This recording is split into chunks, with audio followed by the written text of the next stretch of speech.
Hey, what's up, everybody? Welcome to Void Jumpers. It's Wednesday, my favorite Wednesday of the week, and we're happy to see you here with us. We're going to be playing a game for all of you. It's called Monster of the Week in our own little universe. We're using a book by Michael Sands. We love it because it's very character and narrative driven and leaves a lot of open space for us to explore. So check it out if you haven't yet. That's all from me to start. Let's bring in my best friends in the whole world. Yo! Wow, I'm so honored. That was so nice for a change. Mm-hmm. Yeah, I know. I could have said my only friends in the whole world, but, you know. So how is everybody? Oh, good. Yeah. So good. Not as good, not triple glass is good, but pretty darn good. It's What's triple glass is good? You're making it look so easy. Well, honestly, the problem with triple glass is good is it in really a matter of time you become like 2.5 glasses good, and inevitably then you go down to 2 glasses good. Hey, joy is fleeting, you know. It's positive, it gives sure, you but room it's an to ephemeral fall. experience. I'll say that, yeah. You know, they never told you about Icarus how much of a relief it must have been to find when it plummeted towards the sea. Yeah.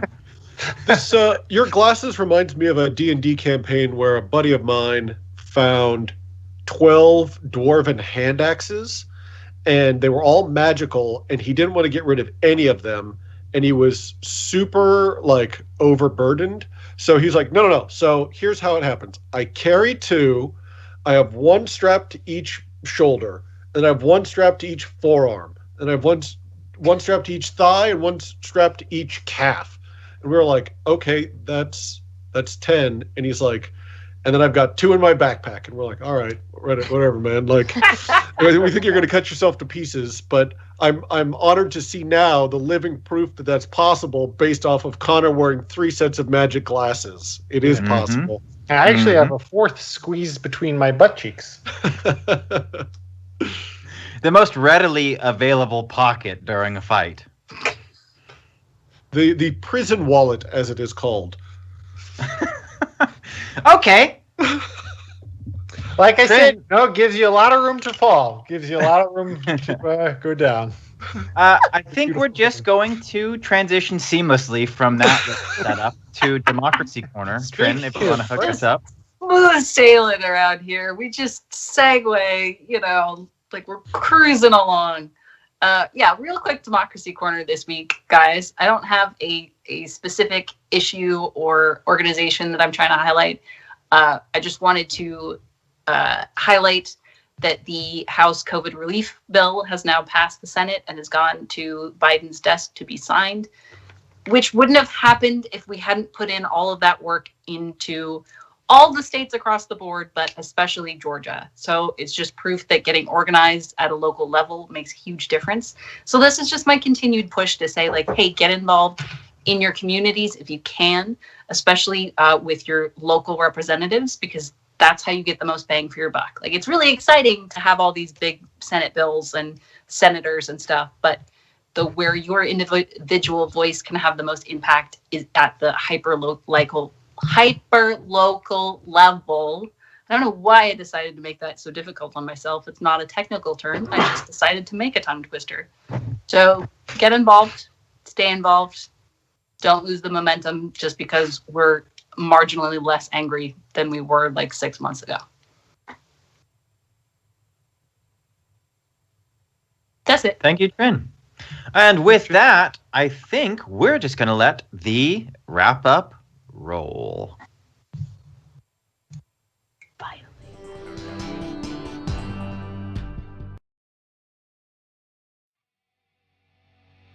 So, Brent, who are you going to see? The Flame Boys. The Flame Boys. What kind of music do they have? Death metal. What is this guy's name? Herbert. What's the last name, though? Herbert.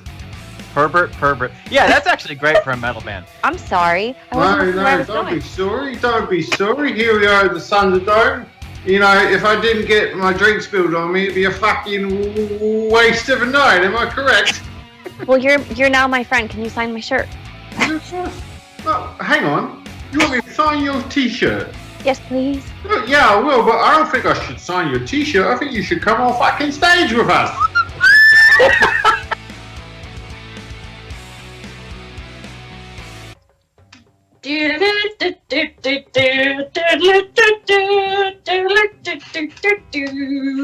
Whoop. Rex, how are you going to get your baby? I'm just gonna reach down and kind of, in one motion, kind of like wrap him in the newspaper. Like a You little know, pig in a like blanket. Yeah, like a little pig in a blanket. How are you going to grab your baby, Sam? I'm gonna trip him. Oh, wow. Okay. I think this is just going to be kick some ass. I think we should maybe take him to Sam's office. Yeah, okay. You carry these baby men up into Sam's office. Jenny goes, "Holy smokes! What are those? 3 baby men? What are you doing?"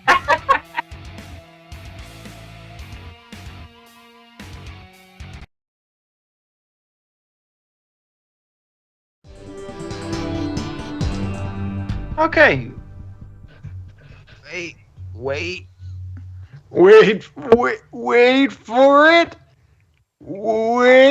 Okay, you're good. Okay, Yeah, we have a good time. We do some silly stuff. We're going to resolve all of those issues now. We're going to start today's show a little bit differently. We're going to start with a story time that got purchased last episode by Merck, which features Tag.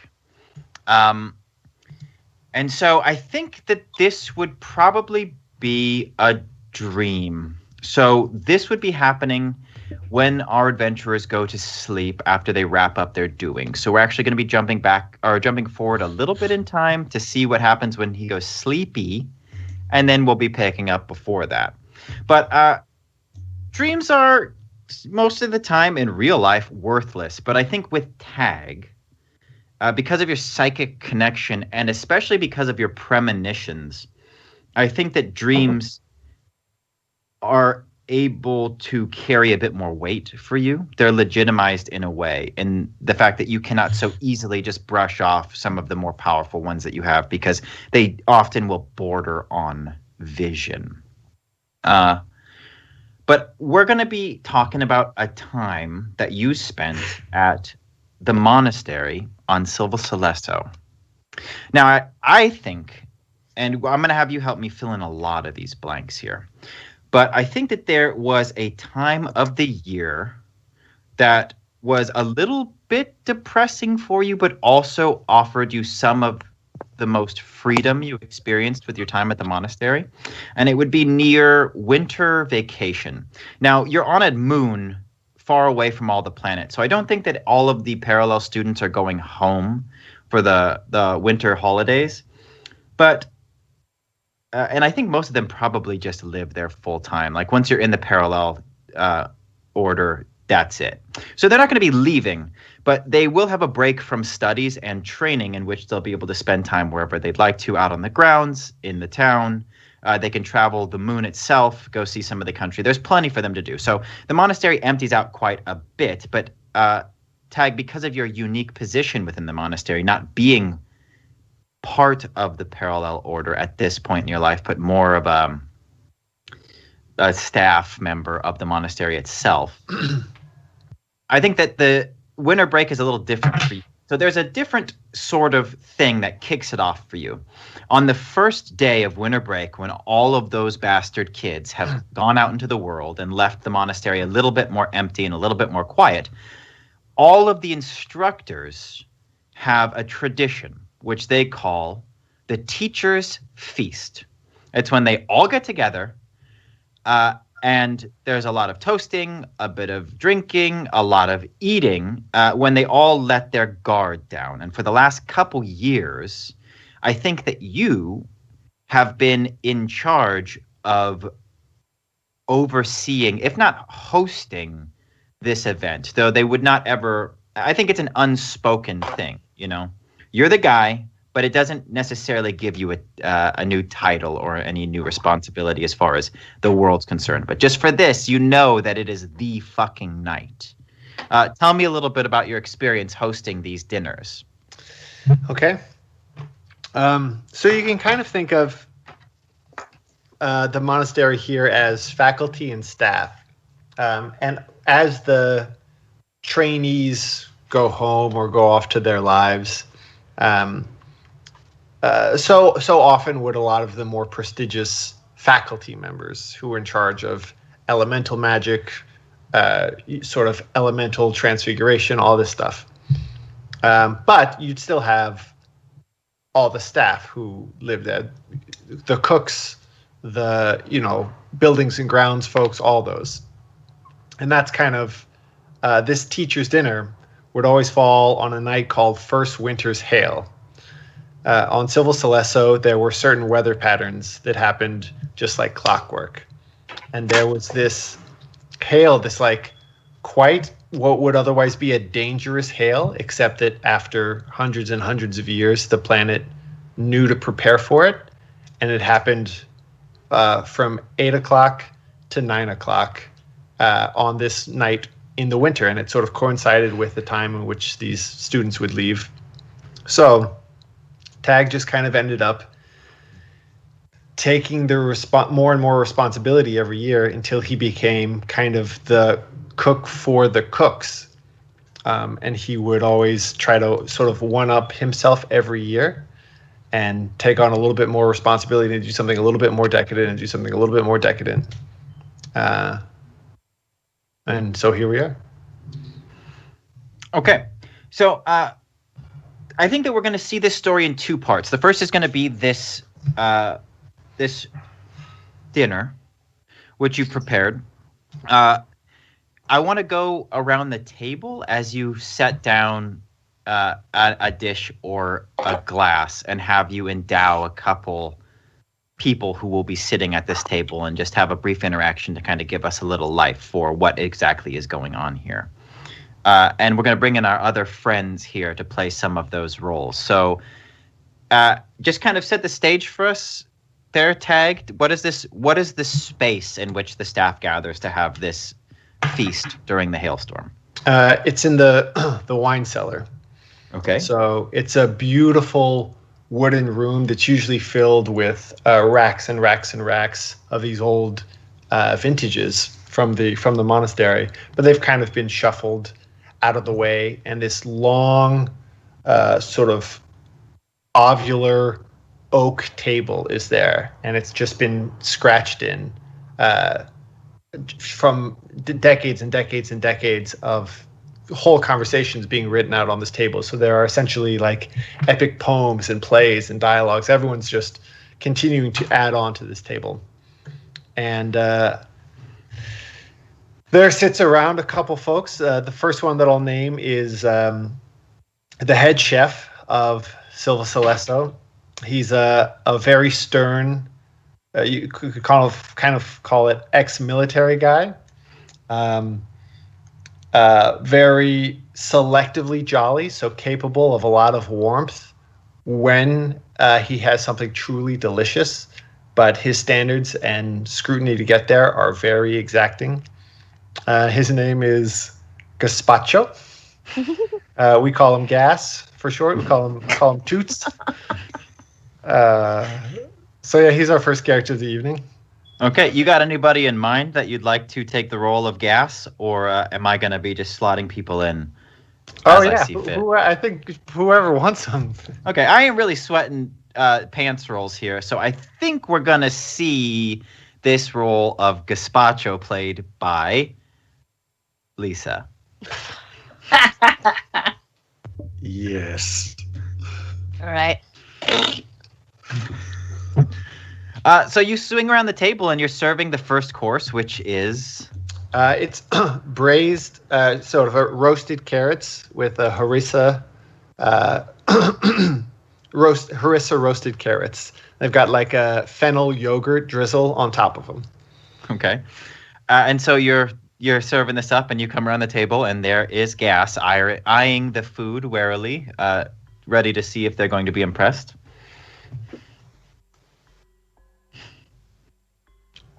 Well, Does it look okay? it look okay? I thought it... What, are you asking me? Or are you saying... Yes. Does it look okay? I suppose I thought it did until Oh you my asked God. me. Does it not look okay? I don't know. I can't tell. I've been cooking for 12 hours. Oh. I'm just trying to find my volume. I'm turning you up. No, it looks. I think it looks great. I'm sorry. Speak up when you're talking. I'm so nervous around you. I can't imagine why. Well, I don't. Should I say? Sir, you're very Tell me stern. if the food looks okay, and if it looks okay, I can move on to other things. You can move on to other things, sir. So it looks okay. It looks good. Okay. Okay. At ease.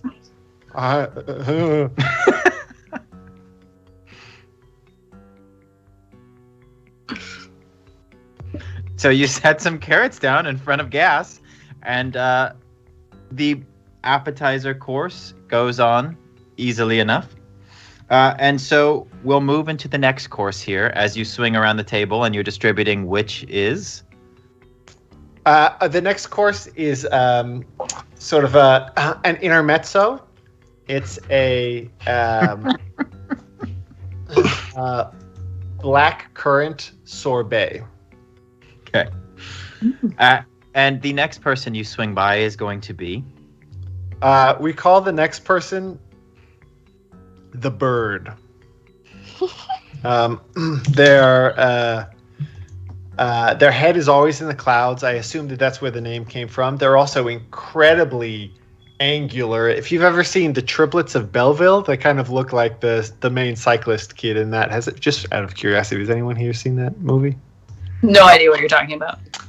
It's a French cartoon movie. It's quite good. Anyway, the main character is the cyclist, and he's just they're very tall and very long beaked and very sort of a human Gumby kind of character.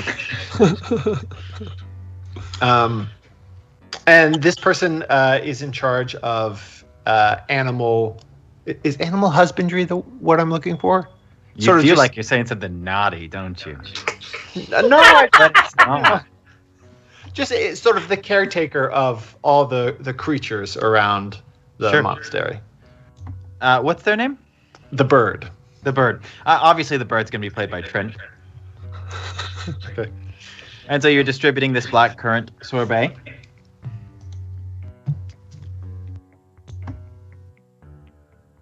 Quite a year. How am I supposed to eat it? Oh, well, I provide.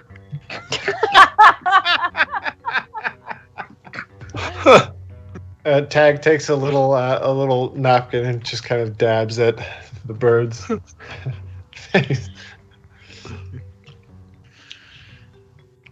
It's quite good.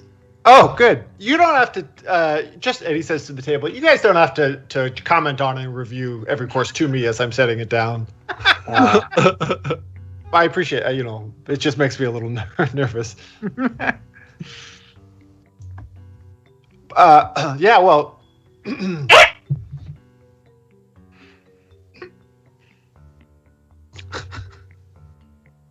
You seem nervous. Yeah. Well, I You're kind of like the goats when they see a coyote. If metaphorically, is there a coyote? Who would you say the coyote is at this table?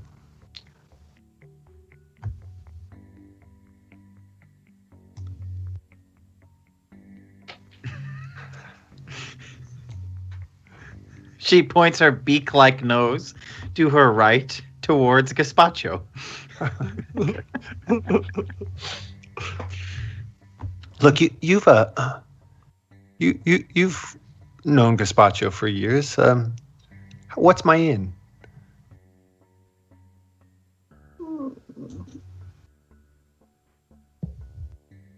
He has a fondness for parched corn. Nope, that's the horses. It might work on him. Give it a try.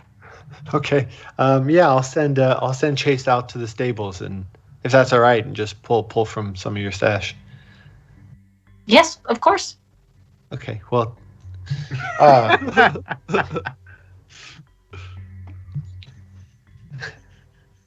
It's really quite good. I know you said you didn't want any more comments on it, but it is No, quite I good. appreciate your compliments. I'm just nervous about setting a precedent whereby everyone feels they have to tell me what they think of it. No one else tell him what you think of the food. Everyone else remain silent on your opinion of the food. Okay, There's a little bit of a hubbub, and they say, "Oh, good. It makes us terribly uncomfortable." Yes. Oh, yes. It's all it's all rather good, but I'd rather not have to address each course. Tag, you're getting quite vain. What is this? The 11th year you've done this? No, I'm really not. Sorry if I made it seem like I was asking for that. That is my bad. Really, just enjoy the meal. Been quite a year. There you go. Now you're Morty's. You're welcome. So the intermezzo wraps up, and the meal continues. I think some of the faculty is starting to get a little tipsy, maybe. But as you're serving the main course, you come around the table to your final guest for this segment, Right. who is Fitzroy Mountgo. What is their occupation? Fitzroy Mountgo is buildings and grounds. So, Okay. In charge of really anything you need that might have to do with the daily sort of structural hustle and bustle of this place. Okay. Is it somebody that you would have a lot of interaction with? Yeah, inevitably, because if, I'm doing laundry or cooking and the water's down or something, that's who I'm going to go see about it. Okay. So you spin around the table and find Fitzroy Montgo, and you're setting down the main course, which is? It is a braised kalbasi shoulder. Kalbasis are these sort of somewhere between like a pigeon and a quail, but they've just got just dozens of wings. It's like a little helicopter of wings that they pop up and all over Silicileso. So it is a small but meaty shoulder. Right. Oh, yeah. Yeah. I guess we'll just get some braised one of the. Forget the shoulder part. I said shoulder before I came up with what animal it was going to be. Yeah. So Fitzroy Montgo, Tag sets down before you a very large plate with a very thin piece of meat. Oh, that shoulder looks so delicate. Hey, thank you. Again, you don't have to, like we all just talked about, you don't have to comment on it, but I appreciate it. Yours was so positive. Oh, I didn't mean to express my joy verbally. Oh, it's okay. I know it's such a difficult cut to keep the, shoulders intact. Yeah, a lot of membranes for the 12 wings there. I'm particularly fond of the posterior shoulder region. Yeah, well, we got plenty of them. We killed a lot of birds for this meal, so I certainly wish my appetite was larger. Yeah, you seemed a little down these last couple days. Oh, missing the students, or what's the deal? Always. So much of my lifeblood flows from the learnings of the young. And when it comes to this season, I mostly am reduced to a tapas diet. Yeah. I'm sorry that we didn't have more ready to go with that. That one caught me off guard, learning about the tapas diet. Oh, no, it's not a problem. It's something like this small, delicious morsel is perfect for not only eating, but for consoling the loneliness inside. Yeah, I'm worried about you, buddy. You, what are you doing to keep busy through the term? Oh, juggling. Yeah. That's a great one for loneliness. Yes. I tell you, when you're lonely, juggle. Because you can't concentrate on anything else. You're just like, oh, that's on fire. Oh, those are knives. I should probably concentrate very hard so I don't cut or burn myself. Yeah, well, hey, look, I love hearing that you're trying to avoid both of those things. Loneliness can result in self-destructive behavior, but you seem like you've taken a healthy path. Absolutely, and I still have 9 fingers. Yeah, man. Look, by the way, I'll never stop apologizing for that. It's all right. I should have known the alligator was still alive. Well, I didn't know that it was my responsibility to. No one really, when they say take care of it, you see these mom movies and they're like, take care of it. But when you're actually looking at an animal, you don't know what. Yeah, but the alligator's doing great. Oh, that's good. Yeah. I think after having a taste of meat, it too is now on a tapas diet. Smaller portions of individuals rather than a whole individual all at once. Yeah. Good for the digestive tract. Yeah. Well, listen, I gotta keep passing out some of these tiny little tapas plates, but always great to see. If you want a juggling partner, you hit me up. Will do. So as you're finishing up with Montgo, the back door, or I guess it's really the only door to the cellar, opens and a cloaked figure comes in. This is a person who deals with requisitions for the monastery, as you are often trying to either arm or train the parallels with many different types of weapons and magics. And this person has just come in out of the hailstorm, so they're soaking wet and they're wearing a big cloak, and they peel it off. And you can see that it is the requisitions master. Alton. Thank you. Why can't I fucking name characters? Okay, Alton. Alton comes in, kind of maybe handsome at one point, has seen too much shit since. I think the requisitions officer has like a special budget, and so they are sent to different planets to run down different leads to obtain different articles. And they come in. They're holding a rather large book.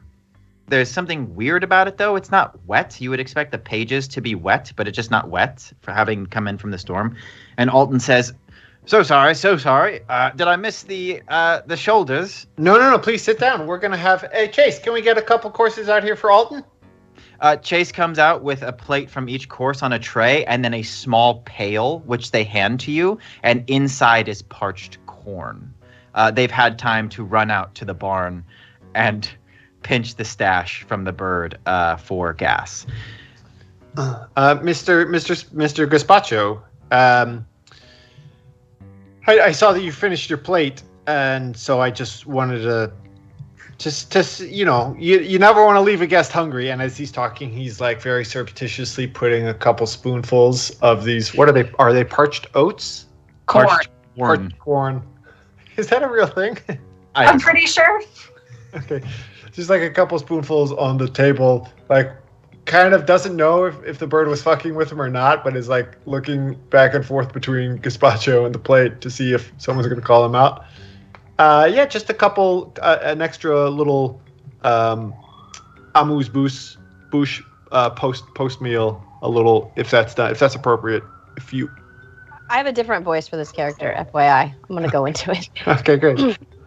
What the hell is that, son? Parched corn? Is that corn? Yes, that has been parched. Who told you I like corn?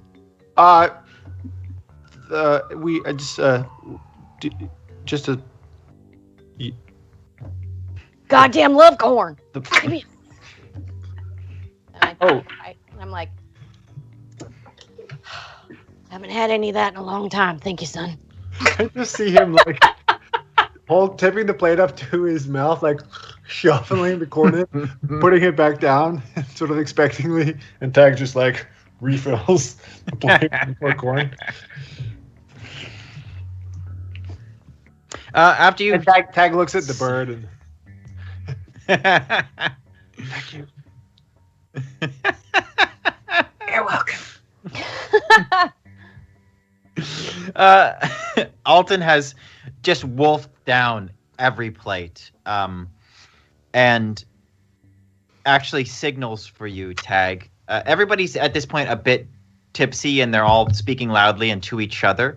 So there's a bit of a social smoke screen here, and Alton kind of waggles a little finger towards you. It's more of the what did we call those creatures? What name did I say? Calbasso? Calbassi? Yeah. More Calbassi, sir? No. Sorry. I thought that the Sir Drake, the armory, the master of the arms, were they not? I thought that they might be here. We haven't seen them yet, sir. But we were expecting them. That is correct.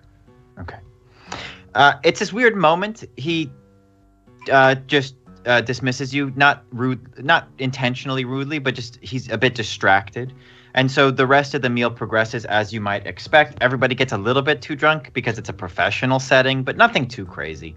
And eventually people start to leave. But Sir Drake does show up towards the end, after the meal has officially been done. And though you offer food, Sir Drake waves you away and takes a spot in the back corner and pulls aside one of the serving tables that you'd been using and beckons Alton over, and they light a candle, and they're just sitting there speaking while Tag is cleaning up.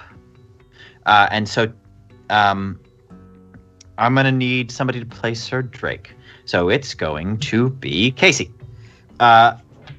Alton approaches the table and says, Sir Drake, I have not had time to analyze it quite, but I think I found something that you would be very interested in. Go on. He slides that book across the table, and when it gets in front of you, you can see that it's not actually a book. It's a fake book. It's just something that he's been using to carry things inside of.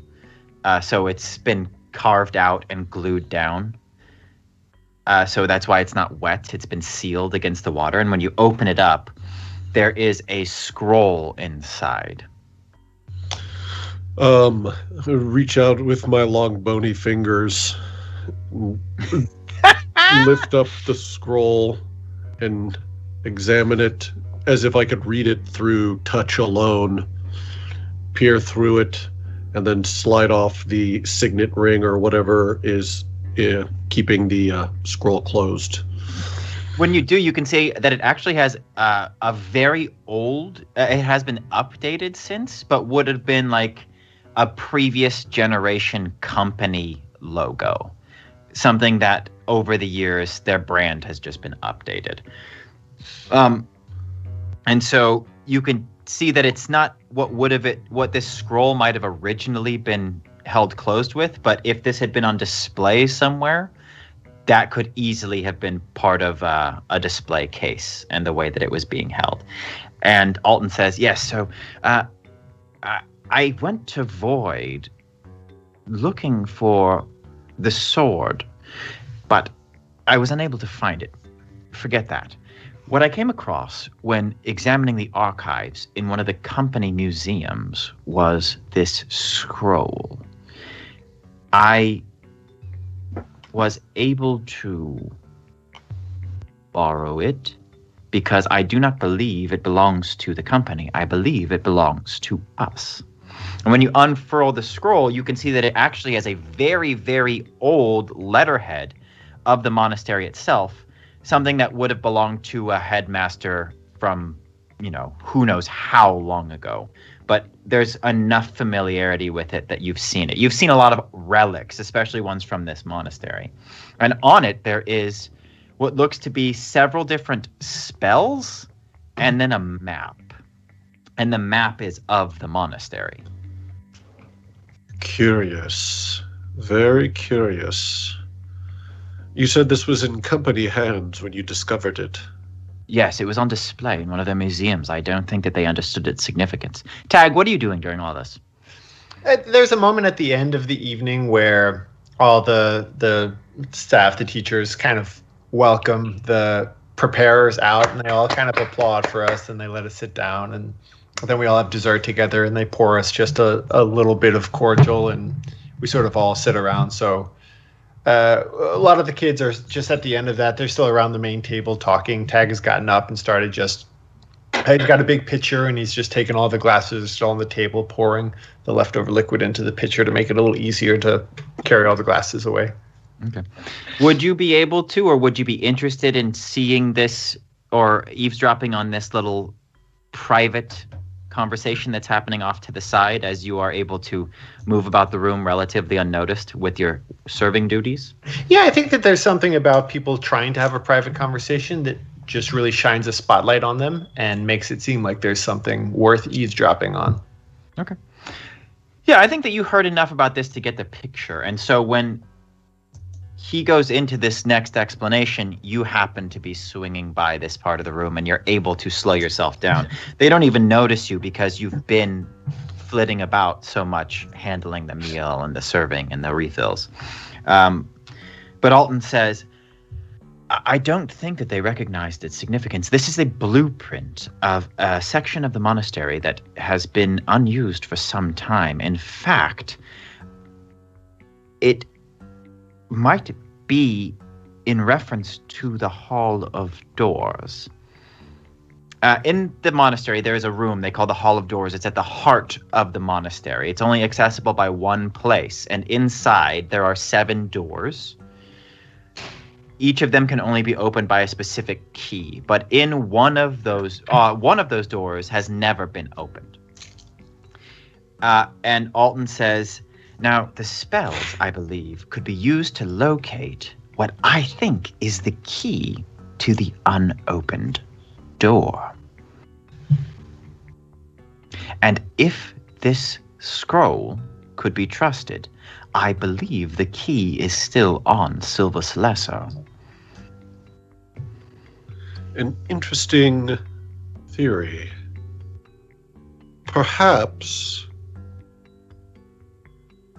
we should devise some way to look further into this. I agree. Alton says, I will leave the scroll with you. I would caution you against showing it to anyone with company interests, but I don't believe they will suspect we have it. Even so, like I said, they don't know what it was. I'll leave you to it, Sir Drake. Thank you. I take this scroll, look through the spells, look across the spells briefly, and then roll the scroll up and put it back into the bookcase and close it. Okay. There's a bit of drinking and stuff going on, so you're being served drinks. What would you do with the book? Tag. Sure. Come here for a moment, please. Yes. I would like you to take this book up to my chambers and put it safely on the shelf. Of course, sir. Thank you. You're very welcome. He hands you the book, and you make your way upstairs. Now, the monastery is rather large, and it is quite empty, as we've discussed. There's a bit of candlelight, but most of the hallways are dark. There's enough shadows to sneak through if somebody wanted to. What would you know about the Hall of Doors, Tag? Hall of Doors is generally considered one of the hallowed spaces of this campus. Each door has a very well-known function. They tend to all be imbued with different magical properties. There's one door that you can walk through, and it essentially acts as a teleportation door. There's one door that you can walk through, and each time you pass, if you're very specific about your quest for a particular kind of knowledge, it will just take you on the journey to discover that thing. They all have different, mostly academic or magical or mystical purposes. And then there's the unopened door, which is the least ornate of them. All the other doors are inscribed with different sort of calligraphal designs, or these big wrought iron metal pieces. The unopened door, it just looks like a busted out wooden door to some abandoned barn or cottage somewhere. It's just a little wooden door. but it has never been and cannot be opened. Okay. Yeah, I think that these things would offer huge boons. Huge. They sound very powerful. Teleportation is not something that happens often in the Void Jumpers universe. We've seen tastes of it, but even then it hasn't been true teleportation. And so something like that, or something that could just send you on a quest towards some knowledge, that the ability to obtain anything you wanted is dangerous enough, but whatever quest that sends you on, like just imagine if your quest was in the Lord of the Rings universe and it was to destroy the ring in Mount Doom. It would kick you off in the Shire, but then you would be expected to endure all of those horrible things. So the idea of a quest is exciting, but also incredibly dangerous. And I think some people don't come back. And I also don't think that students are allowed to use these doors. I think that the doors do not get used very often. Anyone is. Yeah, I think that these are, in the history of Silver Celesso, which goes back millennia, these doors, clearly were constructed and brought. They were essentially, over the course of hundreds of years, I think there was a concerted effort to gather these magical artifacts and put them in a protected place. But it's not like, oh shoot, I forgot milk at the store. I'm going to go through the errand door and just pop out with some milk. Sure. I think that there's been some times in history, nothing recent, nothing that would have happened at your time here, in which summoners have used the doors for very specific means. And that has been recorded, and some of them have been successful and some of them have not.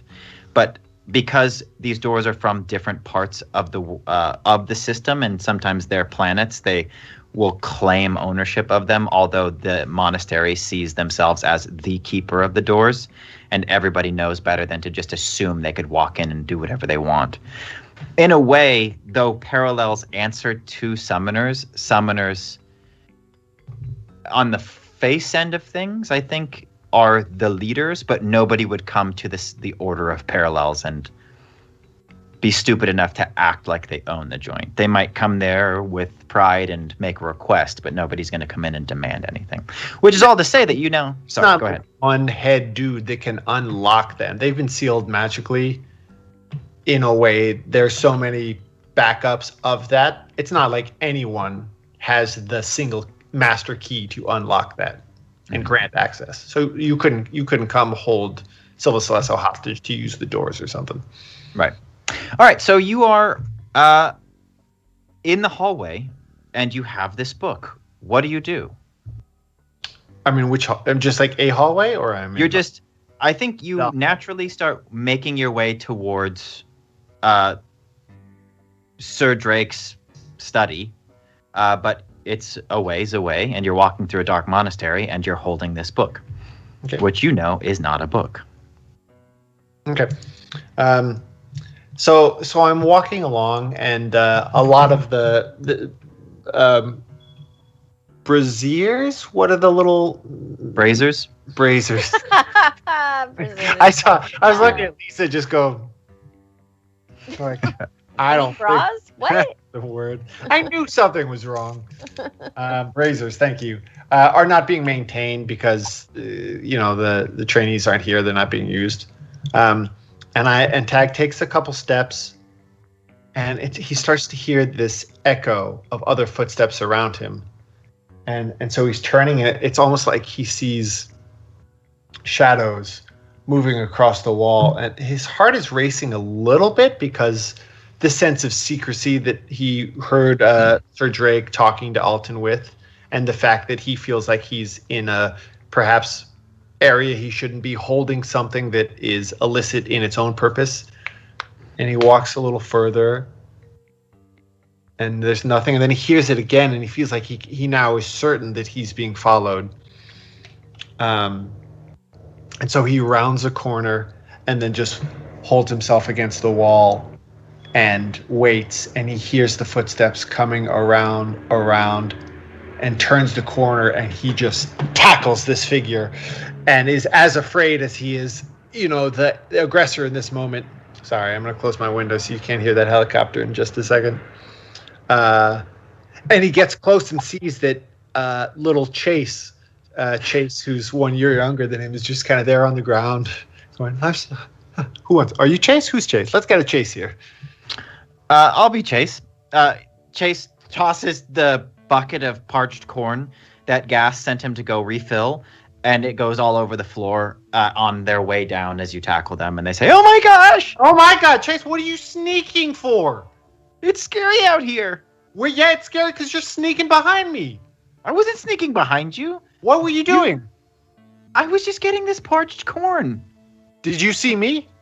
No. Were you sneaking? No, I wasn't sneaking. I thought that you could see me, and therefore, since I couldn't see you, we're sneaking. But I guess if you couldn't see me, you maybe weren't sneaking. No. What are you doing? Chase picks up the book which you've dropped, and when No, don't open that. Don't open it. The bottom falls, or the lid, which is now upside down, falls open, and the scroll falls out. Oh, sorry. They pick it up and kind of try and put it back in the book and hand it to you. It's okay. What is that? Well, it's look, honestly, I don't know if I'm supposed to know. Sir Drake gave this to me to take to his room. He might have been reliant. Ooh. What do you mean, ooh? Why are you saying it like that? Ooh. What does that even mean? Teacher's pet. No, dude, he just asked me to do it. It's not a teacher's pet thing. I was there. You were just there hosting the teacher's dinner. What are you doing with that pail of parched corn? Gas cornered me and told me to go get more parched corn. Ooh. See, how does it feel? Ooh. My task was so much less prestigious and secretive. But it felt bad. Okay. Well, it's a scroll. It's a like, and he takes off the ring and he unrolls the thing. When you unroll it, Tag, and you look at it, you heard the conversation, and Alton clearly said the runes on there are a spell. But when you look at it, there are no runes. It's just plainly written, a couple different sets of instructions, and they're not a spell. Yeah, what do the instructions say? They just, the first one is, it's poetry, which I didn't think to write in advance because we're just creating this on the go. The first one is a couple lines that say something along the lines of, in the Hall of Doors, you'll find a door that has been left to time. And then the next one says, look into the keyhole if the other side you wish to. And then there's some other good stuff. It's just like these fucking instructions, right? Like it tells you to go to the Hall of Doors. It tells you to look through the keyhole. And then it says, if you are one with the other side, you'll be able to cross over in due time. Have you ever been to the Hall of Doors? You're asking Chase? Yeah. Chase says, I've snuck in a couple times. Well, it's not. I mean, there's nothing there. It's like everyone keeps talking about this like it's this ancient, mystical, powerful thing, but they don't do anything. You can't open them. Have you ever been to the Hall of Doors? Sure, I've been to the Hall of Doors, but it's just like walking through a hall that has. I mean, I'm sorry, I'm not trying to be, irreverent, but I don't get it. Their doors. Maybe one time, a long time ago, they did powerful stuff, but now they're just decorative and they don't even really gel together. You're just so cool and unfazed by any of this stuff, Tag. Can I see the scroll? Are you mocking me? Yeah. Okay, sure. He hands him the scroll. He takes it and just takes off. Chase! And you can see that he's running towards the Hall of Doors. So I just start hauling ass after him. Yeah. You're chasing Chase. You're chasing Chase, and you wind through the halls of the monastery, leaving the parched corn on the floor, which you're sure... Well, Chase will probably get in trouble for that. And so you guys do you do get to the Hall of Doors, and Chase has busted through and left the door ajar. Chase! Come on, man. This isn't funny. I'm supposed to take the book to Sir Drake's room. When you walk in, Chase is standing in front of the unopened door, just kind of reading the scroll. Or he's not reading it. He's kind of like turning it around, like he can't seem to make any heads or tails. The instructions that you read clearly said, look through the keyhole. If you're one with the other side, you'll be able to cross over in due time. Like there's these very simple, almost nursery rhyme steps laid out. But Chase is just kind of standing there, twisting it around, looking at the door. Ooh, okay, are you one with the other side, Chase? Come on, stop messing around. Look through the keyhole. Let's go. What do you mean? I mean, he's holding the paper so you can't get a hold of it, but he's holding it out and you can see that it still says those things. Are you going to do it? Do what? Look through the keyhole. See if you're one of the whatever. Wait, you can read this? What? Yeah. I can read what? Chase, are you illiterate? Those are arcane symbols, man. I don't even know what language that is. No, I've seen that in some of Sir Drake's books. And Tag grabs it and looks at it and looks at Chase and looks at the thing. And he points to one. He's like, "What does that say?" I don't know. It looks like an upside down moon with 3 little dots over it. So Tag looks back at it, and he kind of takes a second. Sort of in the way that when you read and you really want to spell something out, you break it up letter by letter, and he really tries to let his gaze kind of soft focus on it, and he sort of sees it start to transform into that rune, but it's hard visually for him to hold that, and it snaps back to just being plain letters. And he sort of takes a moment, he looks at it, and he says, "Oh. Well, why can't I see?" And he looks at the unopened door, and it really is just so incredibly boring. It doesn't look like there can be anything of great consequence or power. And so he starts to lean down and then looks back at Chase and then leans down and looks through the keyhole. So the way that I think this happens is because you were propositioned by Half-Dad a couple episodes ago to find a key for a door. I don't think it would have been lost on your character, even though we're kind of developing the knowledge now and then retroactively installing it in your brain. I don't think that it would be lost on you that you would have known the door. But this is how I think it breaks down. When you wake up after this dream, you know what happened. You looked into the keyhole,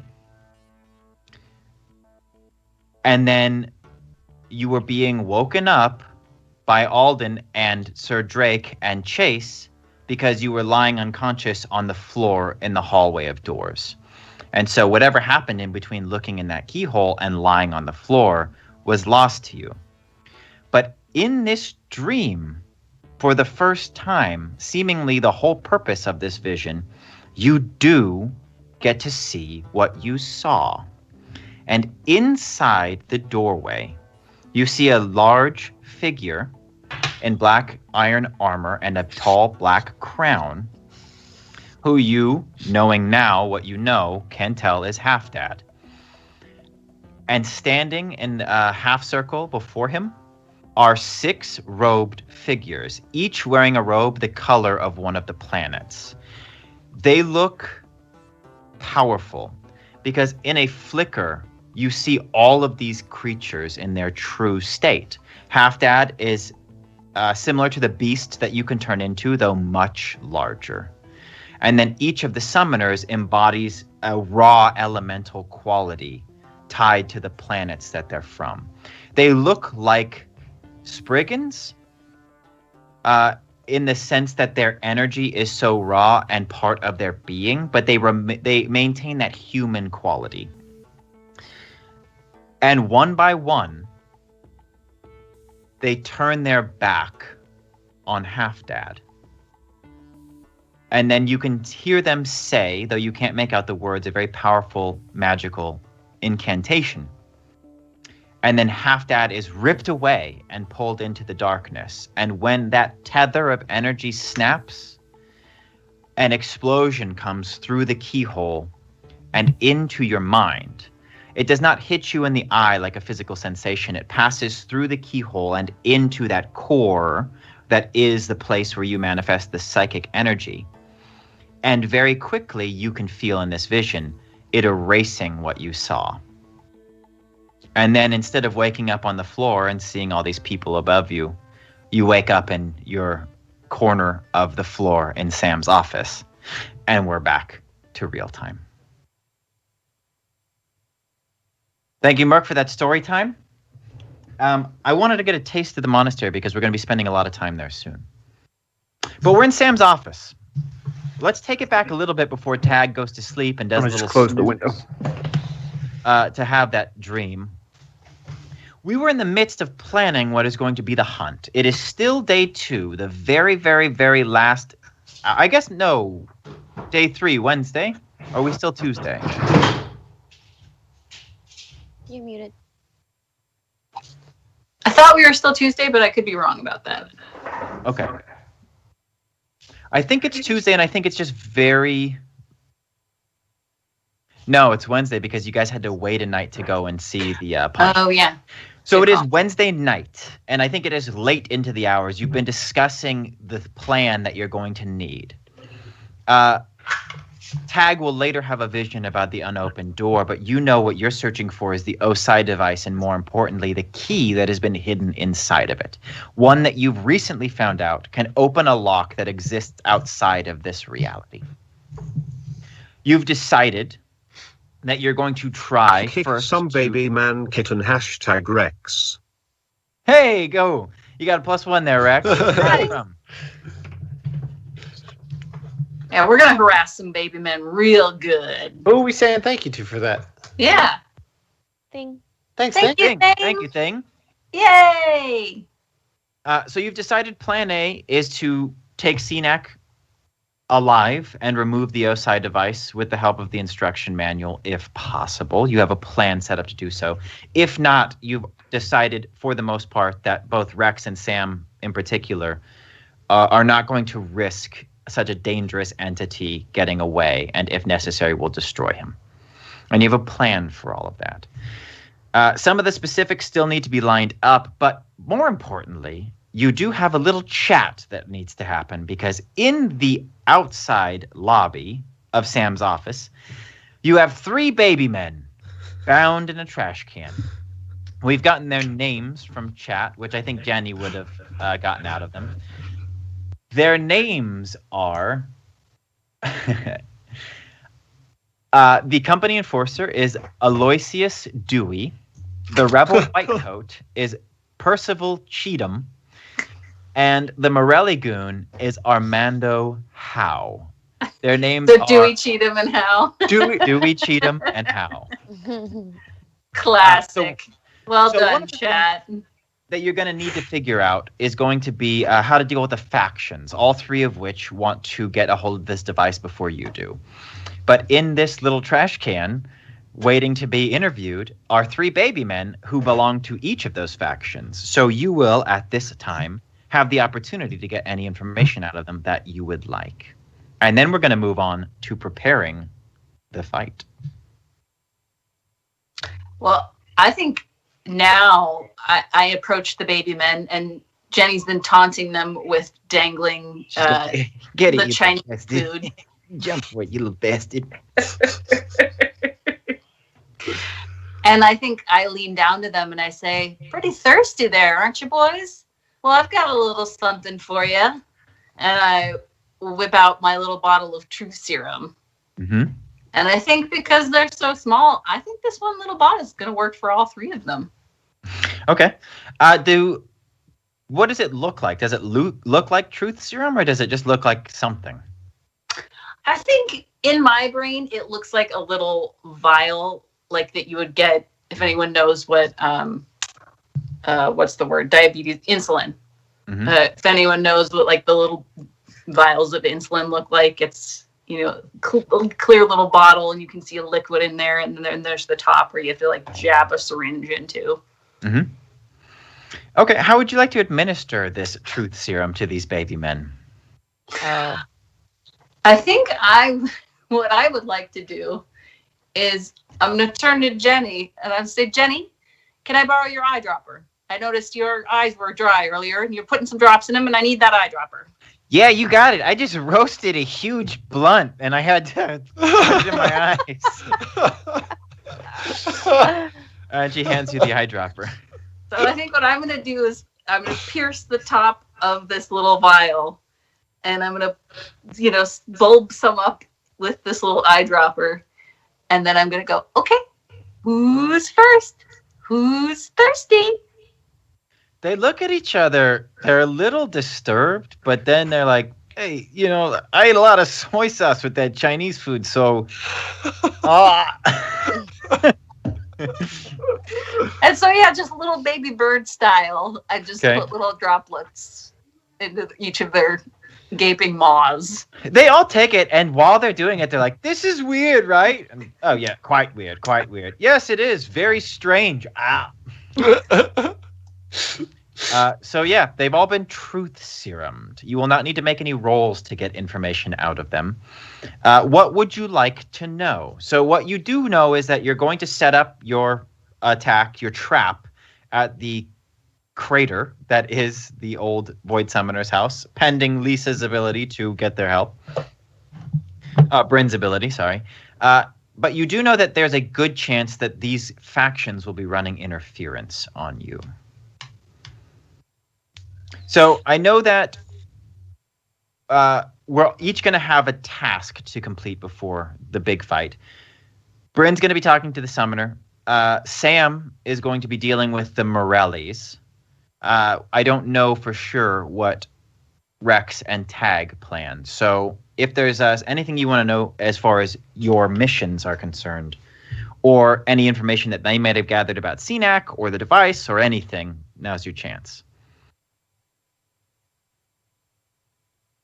And I turn to those, my assembled fellows, and I say, look, I know how to threaten and intimidate people, but diplomacy is not usually my ken.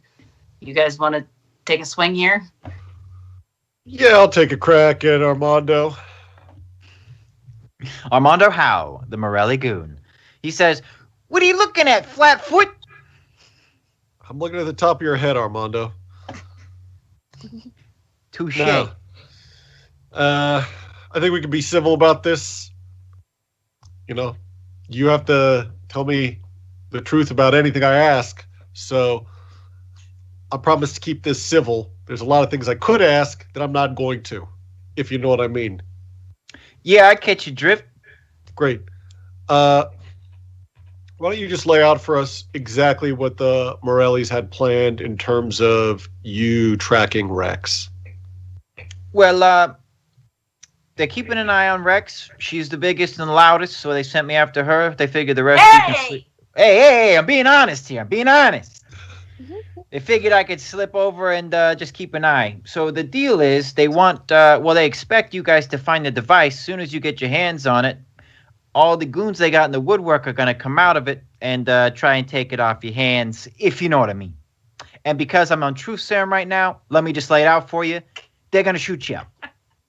Okay. So I turn to the group. I think if we think their help would be useful, I think I could parlay with the Morellis.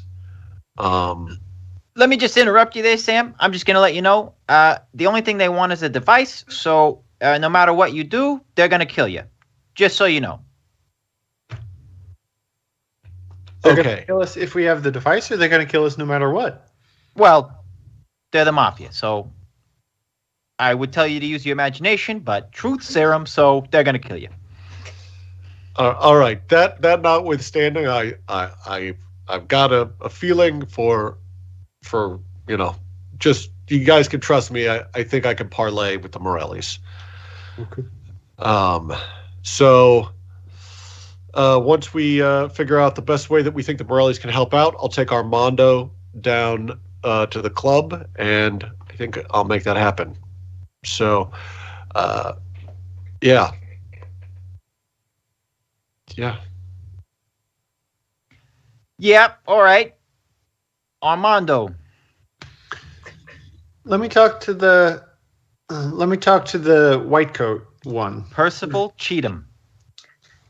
Mr. Cheatham, Yes? why CNAC? Well, Sinak's a good chap, and the company bots, especially one assigned to a starship as a pilot for a Black Ops mission like yours, would be extremely well defended internally and externally.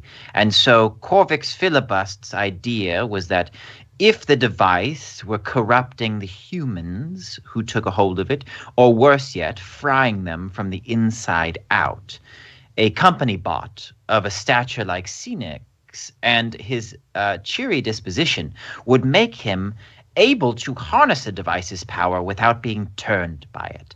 Unfortunately, the device is far stronger than even Korvik's filibust. A rare and distinguished gentleman was able to anticipate. Have you told Mr. Philibux your feelings for them?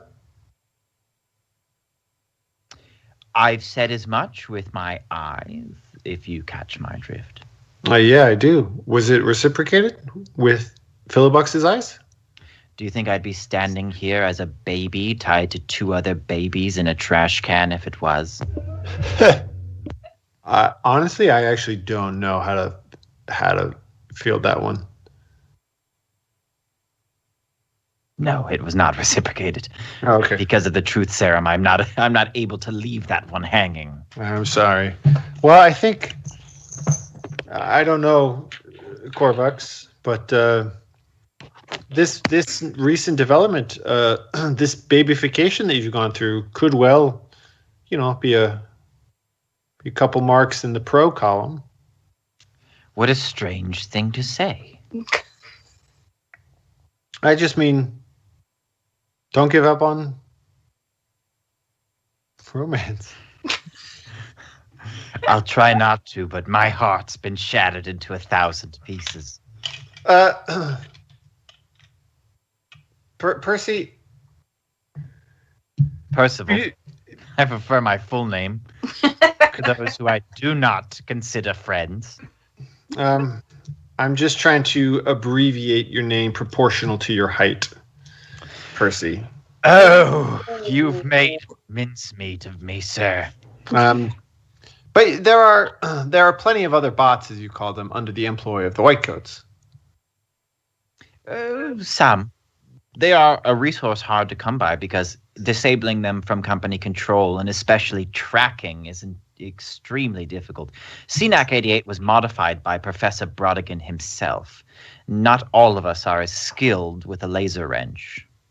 So I have to imagine that there are safeties that you've built into as you deprogram these bots. There's a local copy of their save file, we'll call it, in their machinery itself, but you must have them networked somehow as part of the mainframe of the rebellion. What makes the company's bots so versatile is their individuality.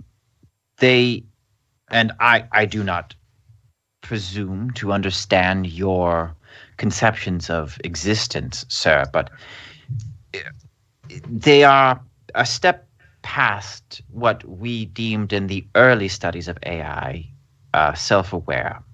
And so their circuitry and their hard drives and their uplinks and all of those robotic things begin to harness a power quite similar to what you would recognize as magic, and in doing so, imbue the robots with life, a personality, very different from what we experience as humans, yes, but something unique and powerful all the same. And so while the company can access their memories by direct uplink and interface with them using computers and track them with external devices, the robot's consciousness is not available to the company remotely.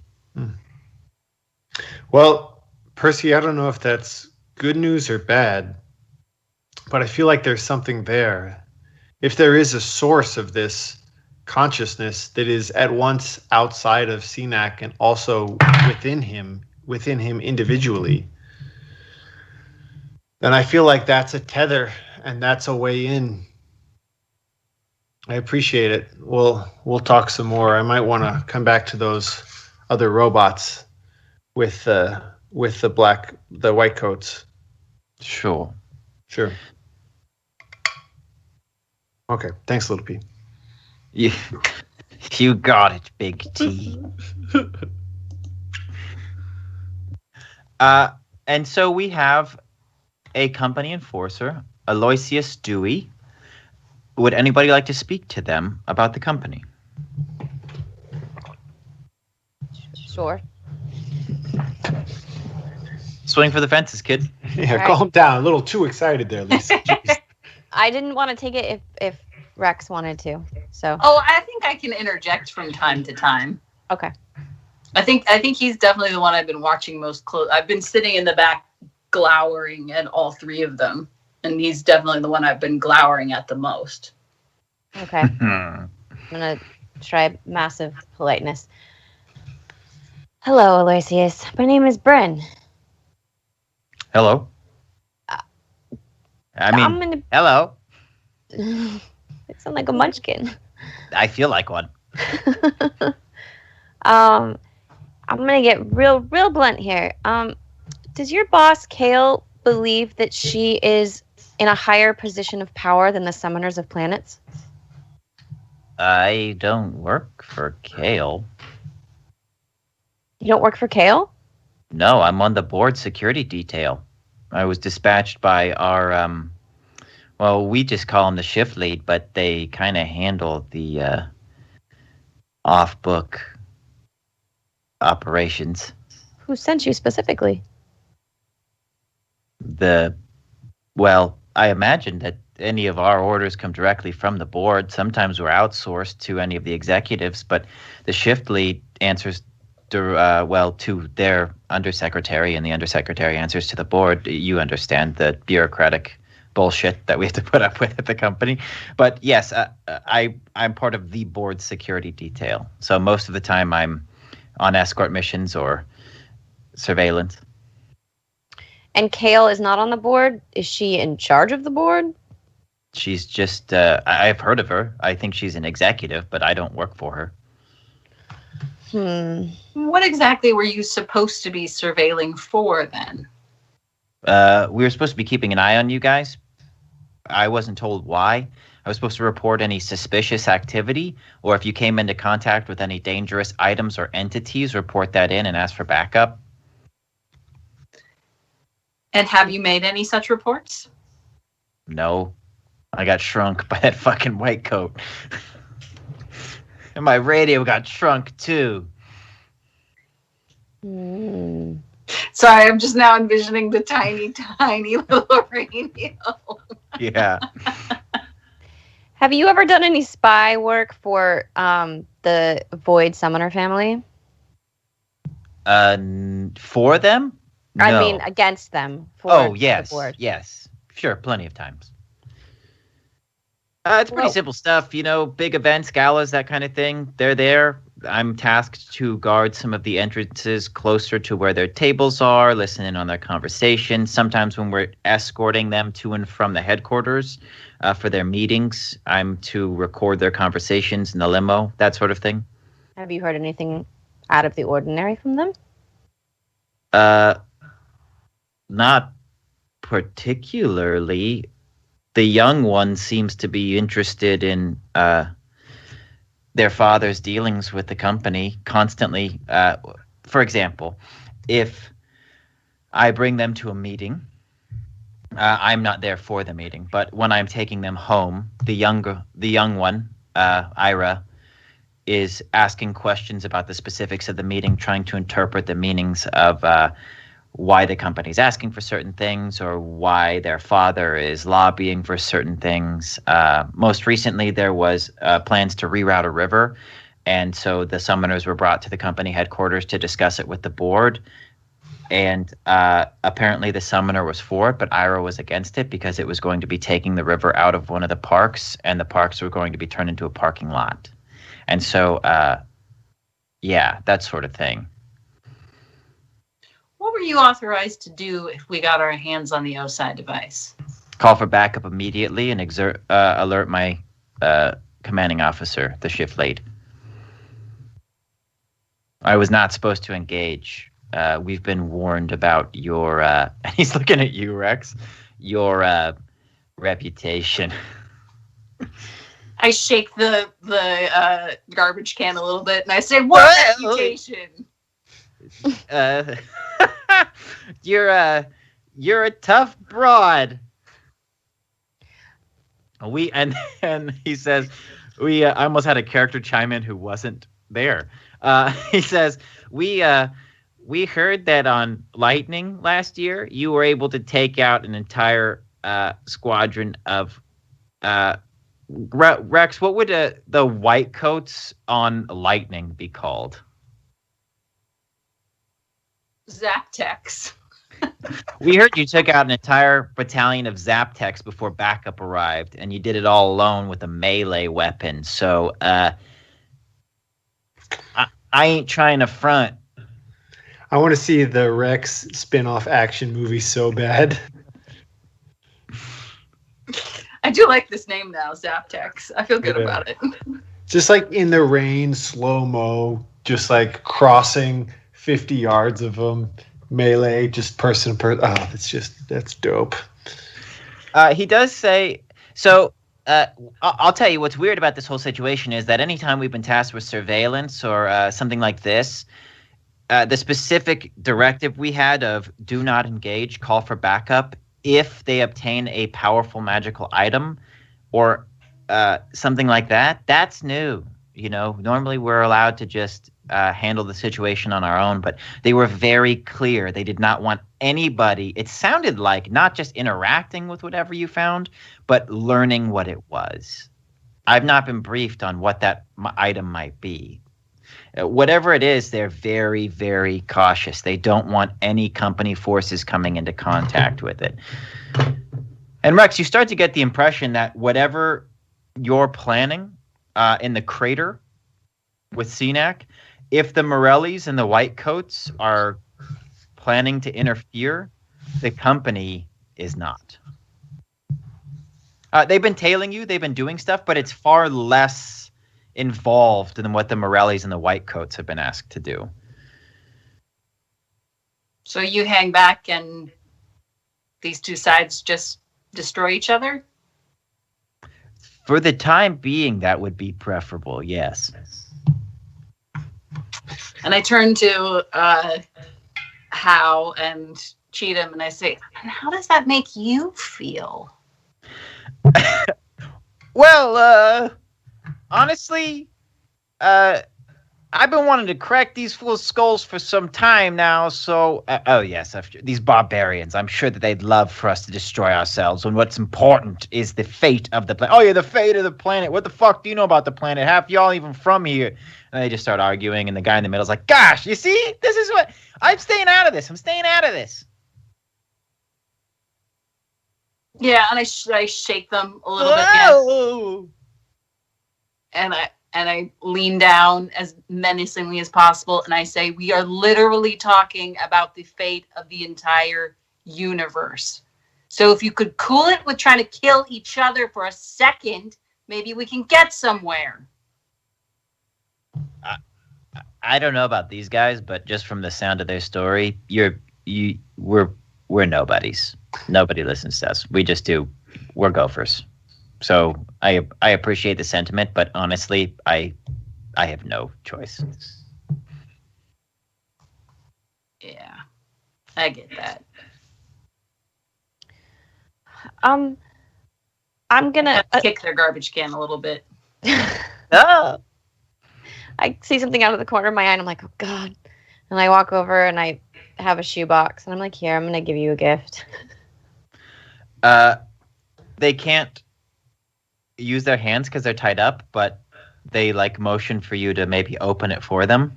I think I know what's in this box. You have to open it. Use your nose. The company enforcer grabs the lid of the shoebox with the teeth and opens it up. What do they see? They see an elf. No, they don't, because it's actually on a shelf behind them. But when you see it, Bryn, it is clearly looking at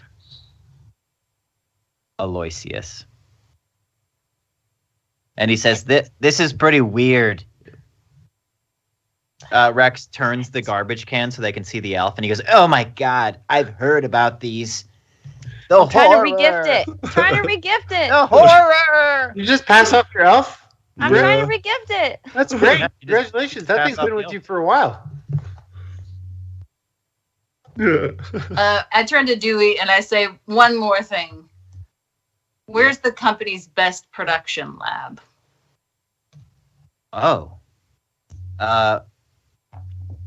He talks about a place. We'll just kind of abstract it. You get the idea that it's the campus for the main headquarters, which you've recently heard about, which you will be reporting to for your meeting. The campus for that is rather large, and some of the original factories there have been refurbed to do special tasks, and it would be in that campus around the headquarters. Cool. Okay. Anything else you guys want to know before they are slid off to the side of this scene and dealt with when necessary? Nope. Okay. So that's all taken care of. I think what we're going to do now is take a quick 2-minute break, and then we're going to put Tag to bed so he can have his vision and wake up on Thursday morning, the day before your board debriefing, and we're going to kick this thing into gear and start doing some scenes. So 2-minute break. Cool.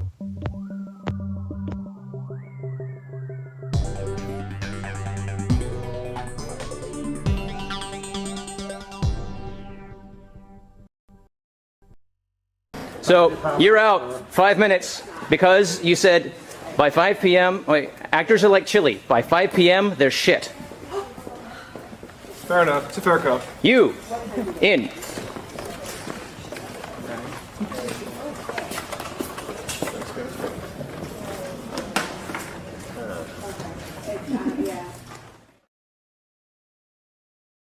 The following is a paid advertisement.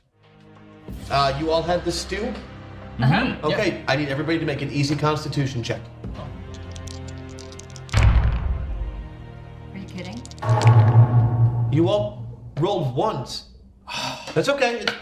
It's just stew. They serve it at the inn all day long. No big deal. She'll be fine. Okay. What? What? Your entire party dies of dysentery. Gosh, we have builds that should let us survive that, but our dice betray us. I wish there were a way to show these dice what we really thought of them. Has this ever happened to you? Your dice just hate you. You've tried everything to get them to roll well. That's right. You can do this. Just let me know what you need. Massage, bubble bath. You could go on a date after this. Yeah, Chuck E. Cheese. Seducing. Hey, come on, baby. Don't be like that. We're together. And the mood is right. Reasoning. You are a 20-sided die. The odds of rolling a 1 are 1 in 20. Now, the odds of rolling 5 ones in a row are 1 in 3.2 million. Why? Why are you sucking? Stop sucking, please. Threatening. Oh, really? You think I won't do it? I've done it before. I've done it before, and I'll do it to you. And even dark offerings. To the gods of blood, I offer you this sacrifice. Then you need Die.Club, the ultimate in dice retribution services. Here's how it works, and some testimonials. So the best thing about Die.Club is that they fit the punishment to the crime. For example, my rogue walking down a dungeon corridor. I roll a spot check. I roll a 1. I fail to see the gelatinous cube. I walk into it, get dissolved completely. Oh! Damn you, Die! All I had to do was jump out of a tree. I had max ranks and tumble. I rolled a 1. For a long time, I was just angry at the dice. I wanted to punish them, myself. But it's too hard. It hurt my hand. It hurt the tools I was trying to use. I even ate one of the die one time. I had so many ranks in balance. So many ranks in balance. A suspension bridge over a pit of lava. I failed the roll. Obviously a 1. So, I send my die off to die.club. Now my die is sitting in a jello mold in someone's refrigerator in North Carolina. Thanks, die.club. Take the offending die. Place it and seal it in the provided envelope. Mail it off to die.club. I put my die in an envelope and sent it off to die.club, and a week later I got its mangled corpse after being put through a wood chipper. Now I have time for my real friends. My Sailor Moon body pillow and I have gotten very close. It wasn't just the feeling of satisfaction I got knowing that my die had been utterly destroyed. I got back together with my girlfriend. I got the idea to get that bike tire repair kit, and I haven't had a herpes outbreak in 5 months. Who knew how good my life could be thanks to Die.club? Thanks to Die.club, I don't have to put myself in danger to put my dice in danger. Everyone likes Die.club. Thanks, Die.club. You gave me the vengeance I was looking for. I recommend it for everyone. Die.club worked for me. And me. And me. And me. Go to Die.club today. That's Die.club. Hurry and visit Die.club. There's nothing like the amazing new Die.club. In case you missed it, that's Die.club. Die.club. It's a club where die. Act now and you'll be able to visit Die.club. Nothing beats the original Die.club, the same reliable Die.club your ancestors used. You too can visit Die.club and experience the magic that is Die.club. Die.club. It's your home for dice-related justice. Knock knock. Who's there? It's Die.club. Don't forget about Die.club. That name again is Die.club, spelled Die.club, and available only at Die.club. I'm probably going to be wearing a colostomy bag the rest of my life. Matt Vansel. Does it make me magical? Red card. Oh no. No. So you're out 5 minutes because you said by 5 p.m. Wait, actors are like chili. By 5 p.m. they're shit. Fair enough. It's a fair code. You.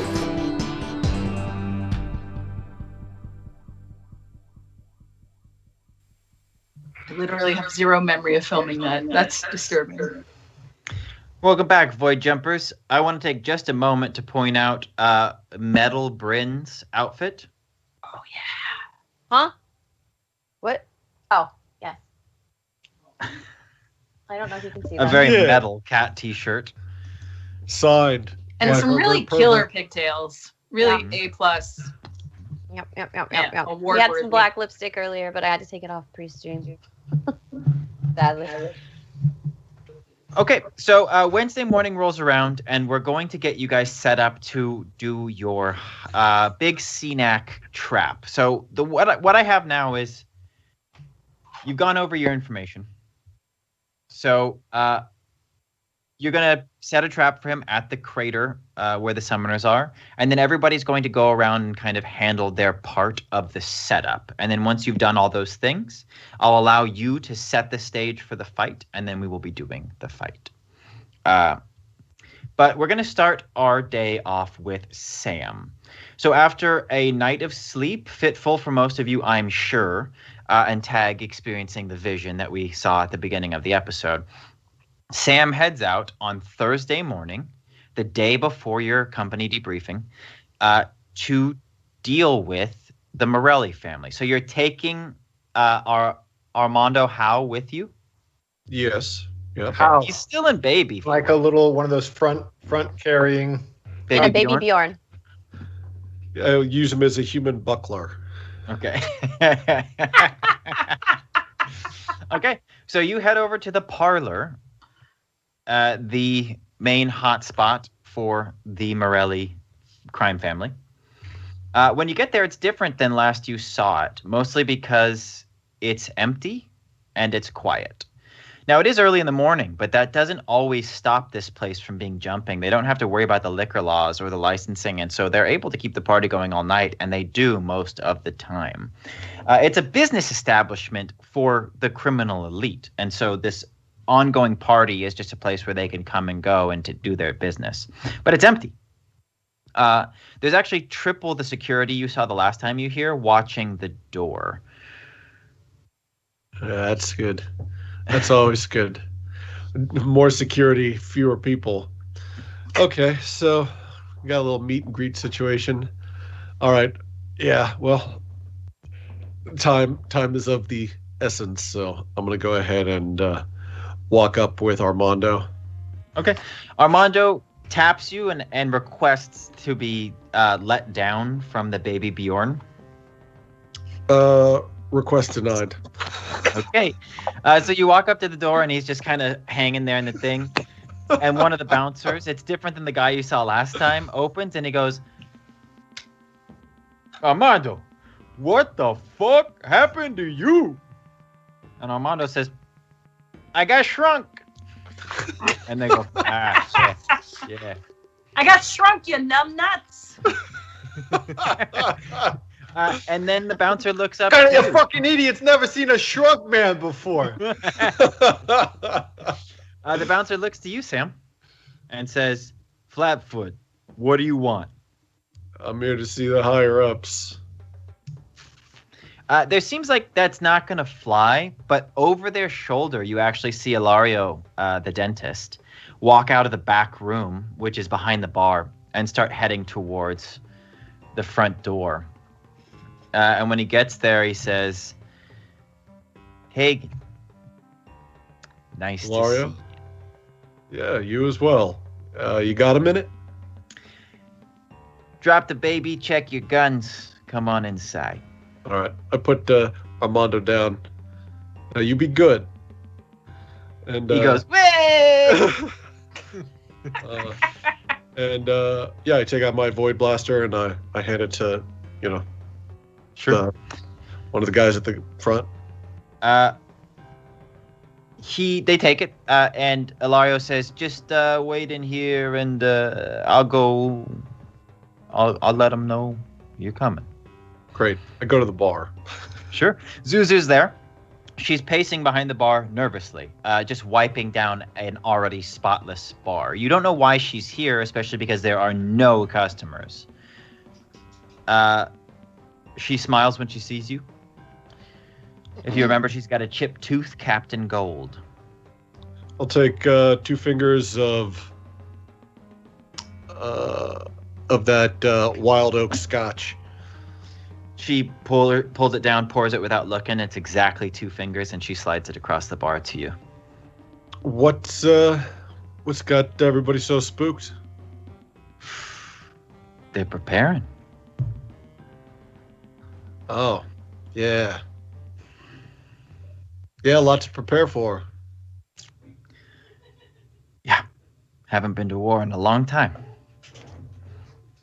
With the Whitecoats? Yeah. Yeah.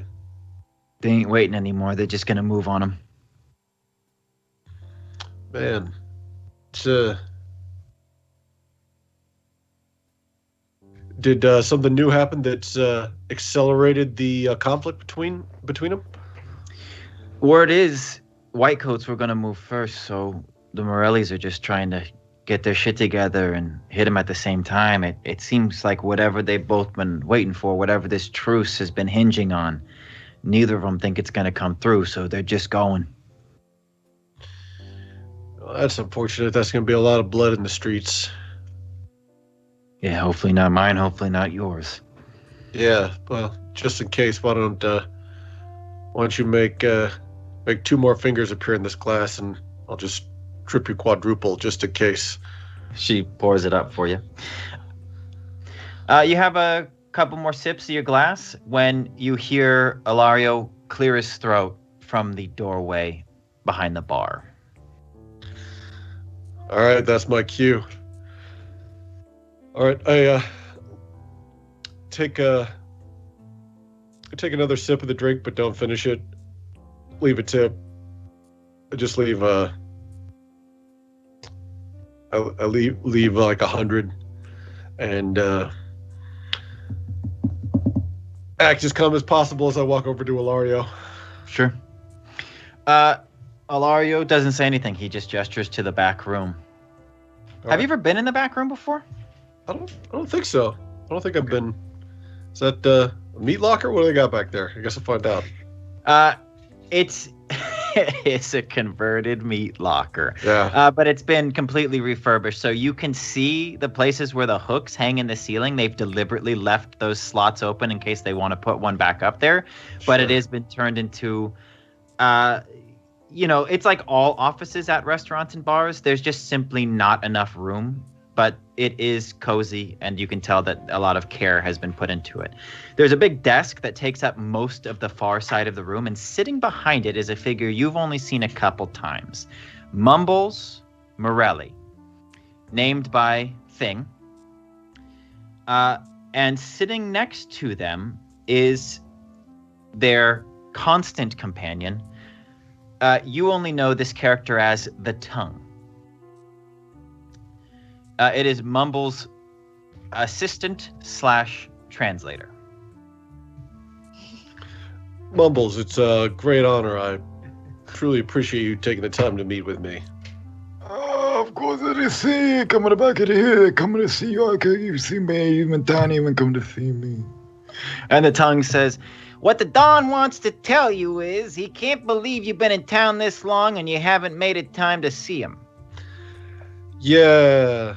The way these things work out, it's, I wanted to find the right gift before, coming to pay my respects. And I take out that antique watch and I go, it's merely a token. It's, not a true timepiece, simply a gesture of respect for all the things you've done for this city. And I place I offer the watch to him. He takes it and clicks it open, and he smiles with some satisfaction, and he says, and the Tongue says, "The Don would like you to know that gesture is not wasted on him, and the fact that the watch itself is broken represents a fracture in the time we've spent in this city and the depth of the problem we now face outside of it." Yeah, I wanted to come to talk to you, and perhaps I could be of some help when it comes to this problem. If you would grant me an audience, I will elaborate. Before he can answer, you hear the door open behind you. And Mumble says, "Oh, come to see, please." And the Tongue says, "The Don wants you to know," and Sophia Morelli from behind you says, "I don't need you to translate for me, Tongue. This is my father." And she walks over and gives him a kiss on the top of his head, and she stands to the right. And then Mumble says, "If you don't bother me saying, I'm gonna come say that." And the Tongue says, "Yeah." As Sophia is soon to be taking the Don's place at the head of the family, she's been attending some of the more important meetings. Hey, Soph. Sammy, how long you been in town? Couple days. That's strange. I don't think my phone's rang once in all that time. Yeah, when I got several tails, the last thing I want to do is point it in your direction. You know I can handle myself, Sammy. Might have even been able to help you out. Sure, but you know me, always trying to impress. If you don't mind, Daddy, she turns to Mumbles and says, I think I can handle this one. And Mumbles says, "Oh yeah, but of course they come out, police. Can you put this number to you, huh?" And the Tongue says, "Yes."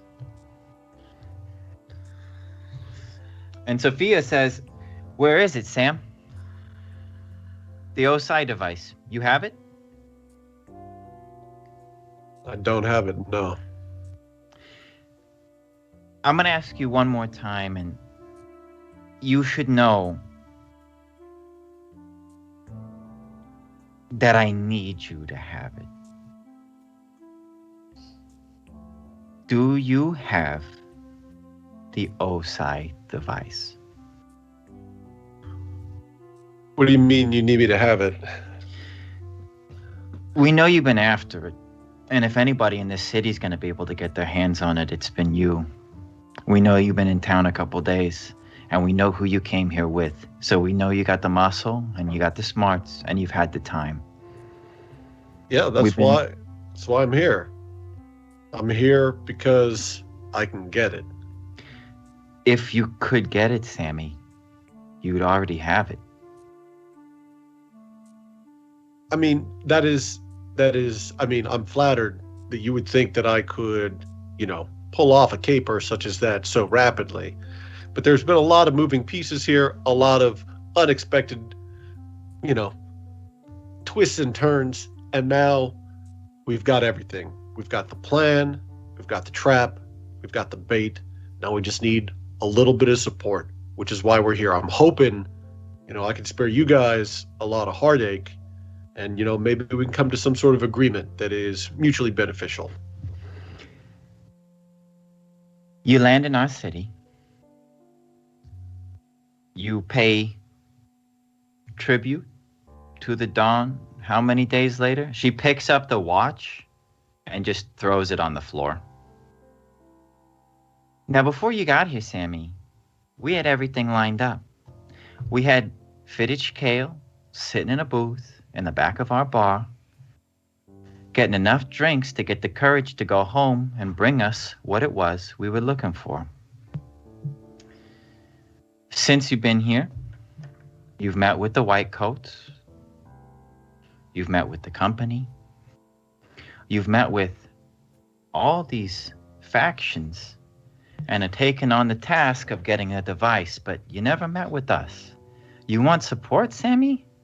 You could have asked, and you could have asked a long time ago. But I think we both know, I think we both know a lot. You hear the door open again behind you, and when you turn to look, Ilario and all of the bouncers and Armando is standing there. He's like smacking his little baby hand into his fist. And she says, Sam, I needed you to have it, but this is, I just wish this was harder on me than it is. And when you turn back around, a bag is actually put over your head. And then you are unconscious because somebody hits you on the crown with a sap. Oh my God! We're gonna cut to Bryn. We're gonna do a quick intermezzo as this meal will require. Before you leave, Rex, Sam's phone rings and Jenny picks it up and says, "Yeah, what do you want?" And then I think she's a gum chewer, Jenny. Oh yeah, big time, flapping the lips.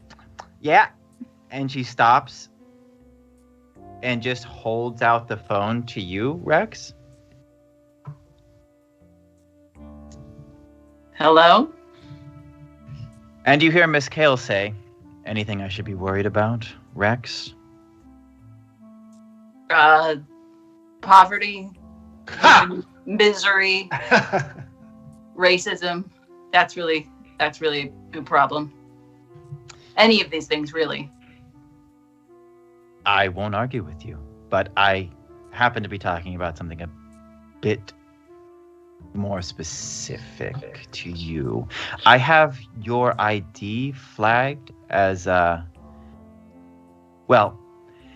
have your ID flagged, so anytime a hit comes into our system, it goes straight to my desk before it goes to anybody else. So as of right now, I am the only one who knows you've been snooping through our files for information on the siphon. Mm-hmm. Why? Listen, I understand that you can't always tell us everything, but if you want us to have any chance of recovering the O-side device, we need to know how it works. And it sure looks like it's connected to the siphon. So we needed to do your job and get us the information that we needed so we can actually, I don't know, survive this, get our stuff back in one piece. A fair point. I just wanted to make sure we're all playing for the same team. Now, Rex, I know that you found out about the siphon and that we're hiding it here in the basement of Company HQ. I also happen to know that your board debriefing will most likely time out with the changing of the guards in the basement. Mm-hmm. So, if anyone was thinking about making a move on the siphon, well, you have a lot of information. I'm sure you know what to do with it. Of course. But The just O-side in device case I didn't know what to do with it, pretend you're talking to your son. Ooh. Her dead son, her recently deceased at our hands sort of son. It's hardcore. The O-side device is incredible. #storytime for Rex. I'd like to hear about one of her first jobs for the company. How Yeah. did she get tapped to become a problem solver? This doesn't need to be this week. I can't watch live anyway. I hope I'm not interrupting anyone. So courteous. I've written down Rex's first job because we need to get to a certain point this evening. We will be sure possibly to open with the story time next week, but I've starred it several times here. I love this new perk. It's really, it's really been great. I'm really enjoying the new really perk. fallen in love with the story time, and I think that we stumbled upon the secret to it, which is to cast everyone in these stories. Yeah. It's really going forward, I think, a huge boon.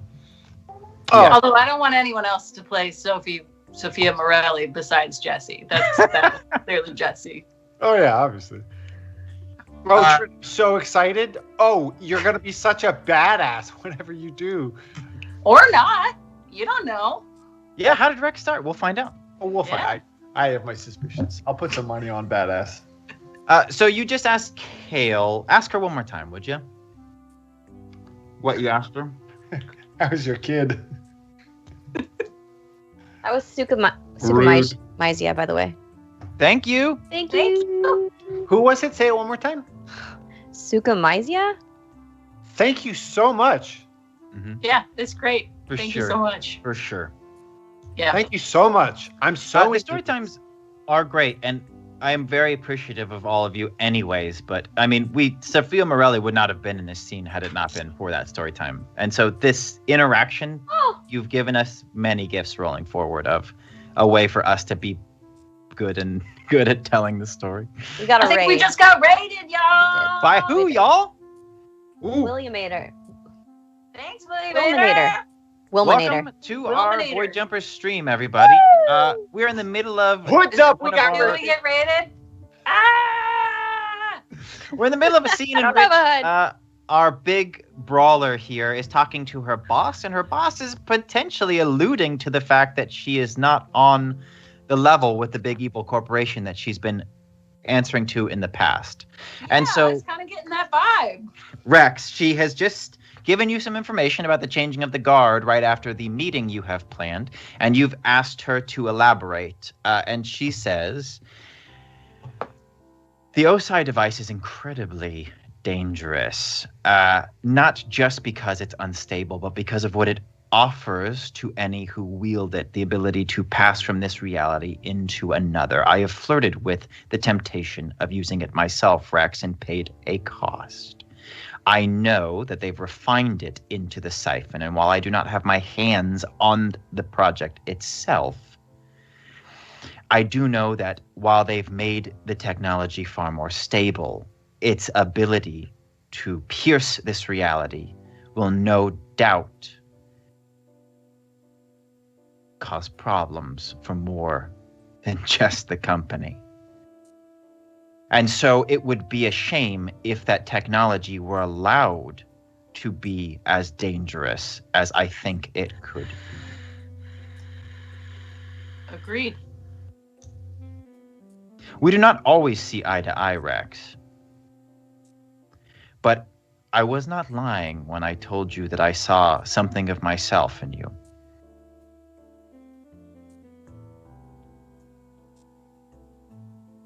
Rex is cycling through the possible responses in this situation and can't quite bring herself to say thank you. But says, I've always found you quite challenging. Many do. My offer stands. I will ensure you pass your debriefing with no problems, assuming you deliver the OSI device. What happens after the briefing, we will handle all on its own. Understood. And she hangs up. And we cut to Bryn. Bryn, you're heading to the Summoner's Crater, I imagine? I mean, I had another offer, but Please do. Is it daytime or can this be evening? Yeah. It can be evening. These are going to be happening. They don't necessarily need to be happening in sequence.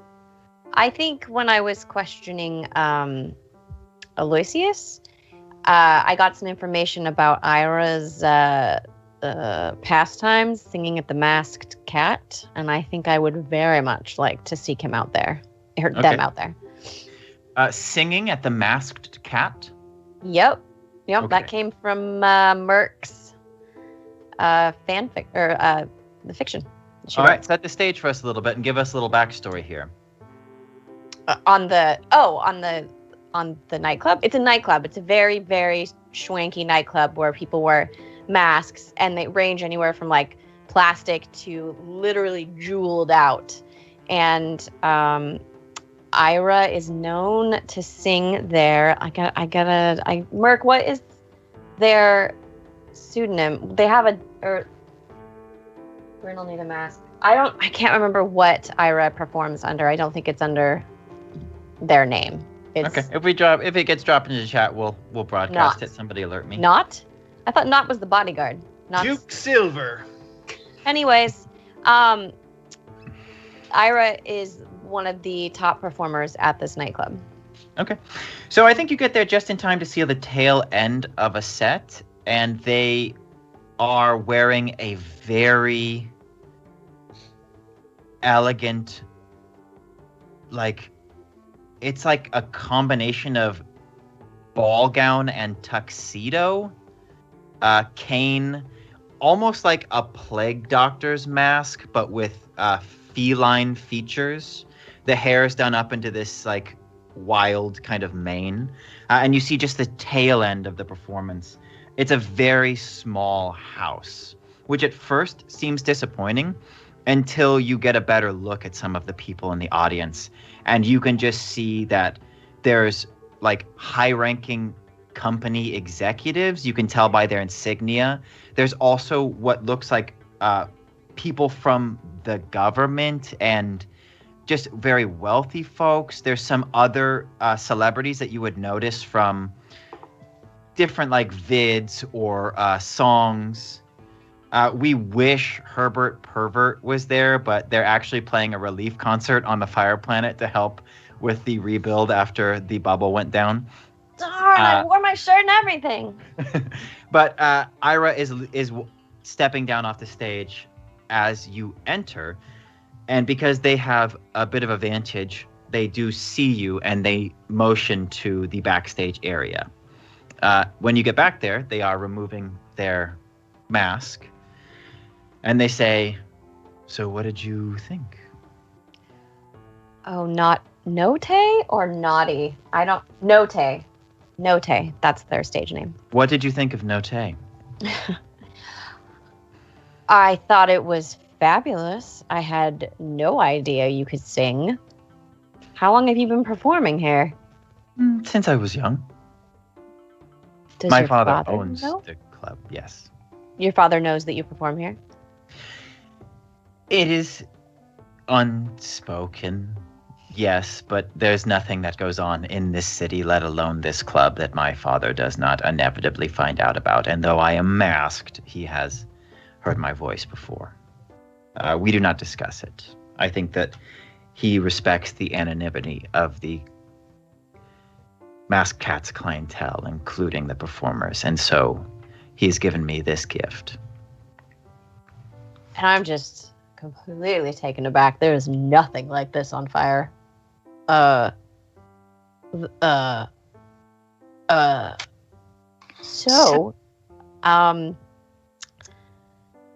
I came to talk to you about something. This kind of feels like a strange place to talk to you about now that I'm looking around. Is this private? Moksha is there, and she crosses to the door. You're in kind of a dressing room, green room area. There's no one else. As you were coming in, a masked performer was leaving. Moksha closes the door, and Ira gives you a look that says, "We can speak." So, we are in a bit of a pickle. We've got a rabid robot on the loose with something very powerful inside of his chest, and he's able to create portals at random, and we're looking to have possibly a showdown with him. I was wondering if you were, feeling for a fight, if you would like to join. Interesting. Who does the robot belong to? The white coats. Okay. He kind of went rogue. His name is CNAC88. We have a colorful history with him. We kind of forgot about him a lot on a mission. We felt really bad, so we've been working really hard to make amends. And now it's not CNAC's fault. Something was put into him that's changed his programming, and he's fighting against it, but he's losing, and we got to get it out. Okay. Yes. I will, of course, help you. You can bring all the big void magic? I can bring all the big void magic, yes. Yes, I have no allegiance to the white coats, and lately no sympathy. While I can understand they wish for whatever it is they wish for, I feel that they are going about it in all the wrong ways. The violence in the city, their entanglements with the Morellis, I cannot stand by it. So yeah, I suppose, yes, I could help you. Of course, Bryn, yes. Okay, I'll try to do less damage than happened to your palace, I'm hoping, but it might get messy. Yes, the palace. How did that go, by the way? Quite unfortunate. How did what go? I mean, your dad's still on Silva Celeste, right? And yeah. I will not be telling him. I will let him get back and see it for himself, and then we'll discuss it, I'm sure, at length. Do you want me to write him a note? I would prefer that you didn't. Okay. It would be one thing if I were to tell him I beat the fire summoner in a duel and happened to destroy our estate, but it'll be something else to tell him that we ended in a draw, but for him it will be as devastating as a loss, and so I'm sure that will not go over well. I mean, I would tell you to tell him that you beat me, but that'd be a lie, so... Yes. I'm sorry. Yes. So, Bryn, I will help you. Okay. You're going to need to roll to see how much help you get from Ira, but they will be there. And if you are planning to use the crater, the Summoner Wasteland estate, you will have access to it regardless of your roll. So let's, just roll. I think you can use whatever stat you'd like, but you need to justify it to me. Well, I mean, charm would make the most sense, but that's 0 for me. So I could use magic and use hypnosis, but I don't feel like that's such a like. You don't got to roll a spell. If you want to use hypnosis because you're crazy, that's fine too. But you would just be rolling an ability, and we will see how much help you get based on it. So, like, I know that you have magic. So let's say magic's your highest number. So if you want to use magic, we could say that you offer some kind of pact that's unique How about among this? summoners. I can offer a round 2 of a summoner's duel on the fire planet. With a chance to destroy your palace. Yeah, again. A light flashes in Ira's eyes, and they are very pleased. So, roll it, plus magic. I failed it. That's a 5 with my bonus. No. Okay. With a failure, you will be able to... I don't think it'll matter today. We're not going to have time to get to the big fight today. So your homework will be... Ira will not be able to be available for the entirety of the fight. With a failure, Ira will be able to perform one task for you. Okay. And you can either plan that in advance, if you'd like it to be a big whopper at the top or as a finale or something, or you can have it as like a hanging save, so you can, in one of your turns, decide what Ira will do to step in. It'll be one thing you get on a failed roll. But they are a Void Summoner. You've seen what they are capable of. They will not be able to do a one-hit kill, but if you need them to perform some kind of task or an attack, you can have them do that. Okay. Before you leave, Ira says, Bryn, I should tell you, as I said, I've reached out. I have contacts within the company and within the board. I know some of them personally. I do not have as strong a relationship as my father does, but I've accompanied him to many of these meetings. There's always something abuzz with the board. There are several entities on it. They all have different agendas, and they have a lot of resources at their disposal and many assets. And so there's always something with the board that's happening. But right now, there's nothing. They're quiet. All the threads that I've been able to pull in the past are dead-ending. All of their assets are being recalled home. All of their operations that I'm aware of, I'm sure there are dozens of others that I'm not, but all of the ones that I'm aware of have gone dark. And there is no word I've received from the board. Something is happening, but I haven't been able to find out what. Well, myself and my companions have a meeting with the board on Friday. And, can I trust you? Like, really trust you? I think so. I have no ill will towards you, Summoner. Though I can't say that I like you. But I've made clear... Wait, what? What? Why not? Because our families have feuded for too long for us to just be friends, Bryn. We've unfinished business. But I do respect you. All right. I've made clear... I say all this to let you know that I've made clear where my allegiance lies.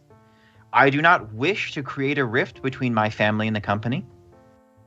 And my priority is ensuring the safety and well-being of the people of this planet.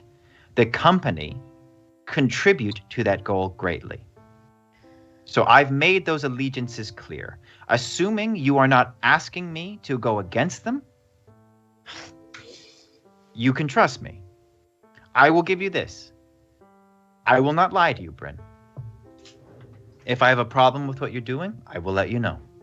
Well, there's currently a device at the headquarters of the company that, when paired with a device inside CNAC, will blow up the whole goddamn continuum. So we're trying to make sure that that doesn't happen. That's a doozy of a thing to learn. Right? So, that's our mission. I don't know how we're going to get in there. I know we have a meeting on Friday with the company. We're somehow going to have to figure out how to get that device. Meanwhile, the company's watching us. The Whitecoats are watching us. The Morellis are watching us. All of us they all want us to get these devices so they can steal them from us and use them for their own, I'm guessing, nefarious purposes. So any tips would be greatly appreciated. Nothing comes to mind at the moment, unfortunately, but I will look and listen for you. Bren, roll charm. Oh, it's such a bad stat. Oh, 11. Woo! Separate from your role to have Ira help you with the fight, Ira's going to look for information that might help you and will be available as an asset for whatever you choose to do with this siphon. What you've said about them having something that could harm the continuum has won them over to at least be open-minded. And while they're not willing to go against the company, they are willing to go against the company's agenda occasionally. As you remember hearing, Ira was often opposed to some of the more detrimental movements that the company was making on the planet. And so they will be available to you. So make a little note that when it comes time to deal with the siphon, you will have Ira as an asset. They say, this is just a little intermission for me. So if there's nothing else, I need to freshen up before my next set. No, I don't think so, but do come visit us on the Fire Planet, and we'll continue our duel. I look forward to it. Mm-hmm. Ira holds up the ring, and this void energy starts swirling and goes into their hand, and they grab what is actually just an eyelash comb and starts, like, doing the eyelashes. Sweet. I shoot some fire and light some candles that are right next to him. I'm like, you're going to need some lighting for that. Touche. And so you leave. Okay, we've got a little bit of time left. We got Tag and Rex. We're going to deal with your guys's. You had a mini agenda each. Mm-hmm. Anybody jumping to go first? I am. With this all right, Tag. piece, with this thought. I don't know if Merc specified, but I've been this whole time rolling over some last names for Ira's persona. And I've kind of landed on, for the moment, Note Chenille. What do we think? I dig it. I'm gonna let it go to Merc. Let it simmer. Okay, cool. That's all I wanted to jump in with. Trin/Jesse. I'm not trying to. Well, we're just gonna do both of your guys' thing. So if you have an idea, lay it on me. We'll start with you, Tag. Sure. Here's my. I have two thoughts. We've kind of come to a tentative conclusion that tentative. We've come to a conclusion that we're gonna need to or want to have this battle in the phase state. Right. So I think what Tag was looking to do was figure out a way to use himself as both a conduit and an anchor to take all of us to the phase state and keep us there for this fight. Mm-hmm. So I think that's going to end up looking probably a little more like a bit of a ritual with the whole group when we get to the location of the fight. Mm-hmm. Okay.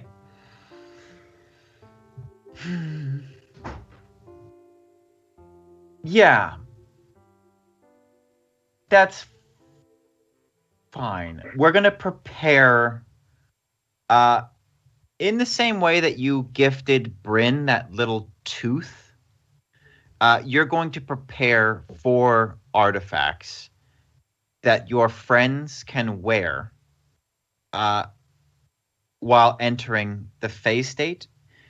You'll need them because it'll give you a bit more stability in that place, but Rex especially will need one to exist there.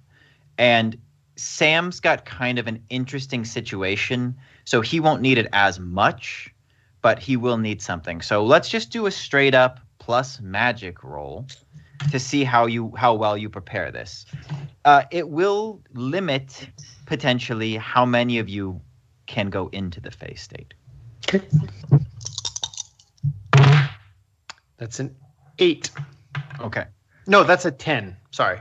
Oh, full success. Okay. Yeah. So tell us about these 4 items. They will all work. When you perform the ritual at the site, all 4 of your friends will be able to enter into the phase state.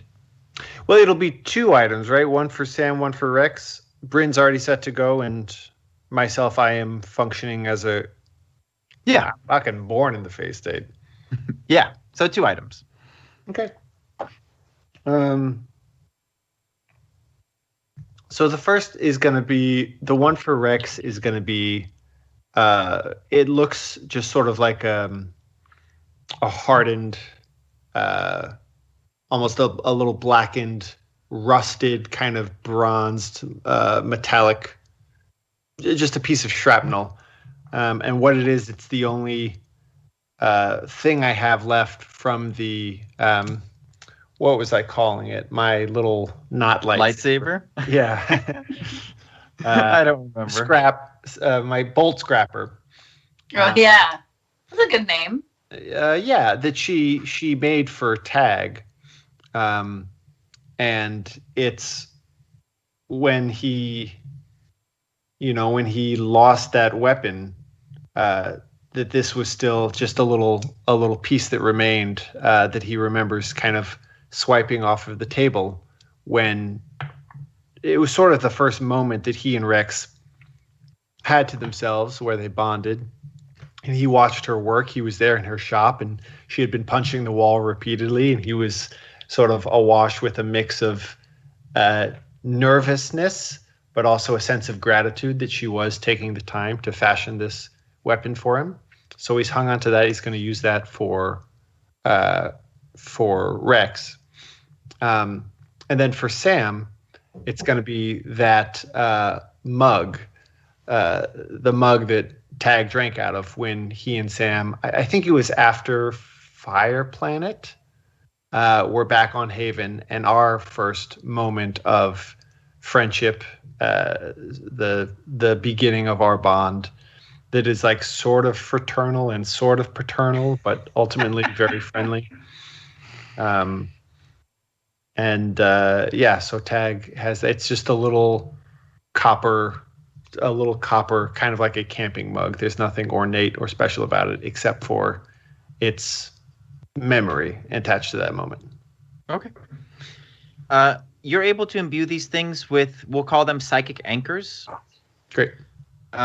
Which will give them the ability to enter into and remain in the phase state while maintaining all of their combat abilities. Okay. Is there a special ritual you perform to do so? Yeah, I think that it would be... I think it would be... everyone would be involved. I think. All 4 of us. Why don't you tell us how it goes down? So I think Tag... chronologically, this will happen sort of some moment where they're all hanging out in Sam's office after... I guess so. Sam left when? He would have left in the morning. And so we can say that this happened before he left, that you would have asked him to stick around so that you could do this thing. Okay. So I think we're bouncing around a little bit in the timeline. Yeah. Because we didn't really know what we were going to do. So yeah, we're just throwing this backwards a little bit. Okay. Hey everybody. Tag was up before everyone else. He made coffee and he's going and kind of... some people are already up and still sort of laying on the couch or wherever they are, and some people Tag's rustling a little by the shoulders and offering them a cup of coffee. And hey, good morning. Big day we got ahead of us. I know we're all about to sort of scuttle off to our various corners of the city with some errands, but I just wanted to take a moment and try something together if we can. I don't, be honest, I don't know if this is going to work. You know how you can, if you learn a second language, you can explain the grammar of that language, but you can't really explain why certain rules exist for your native tongue. You just know that that's how you say it. It's kind of like that. I know how to go in and out of the phase state. I know how it works because it's intuitive to me. I do it on instinct. I've been up all night trying to think of how to explain it, and this is the best that I can come up with. It's about traveling not to a different world, but kind of into your self. Not to sound too wishy-washy, but it's not a place you get squeezing tight, but a place you get to sort of with a breath and with a looseness about you. Anyway, and so he hands Sam the mug, and he hands Bryn Rex the little chip of metal. These are going to be anchors, and I'm going to try to take us into the phase state, and I'm going to try to use these to bring all of us in together. This is how I'm going to reach out to each of you, connect to you, and try to bring you with me. What I think I need from you guys is just one word.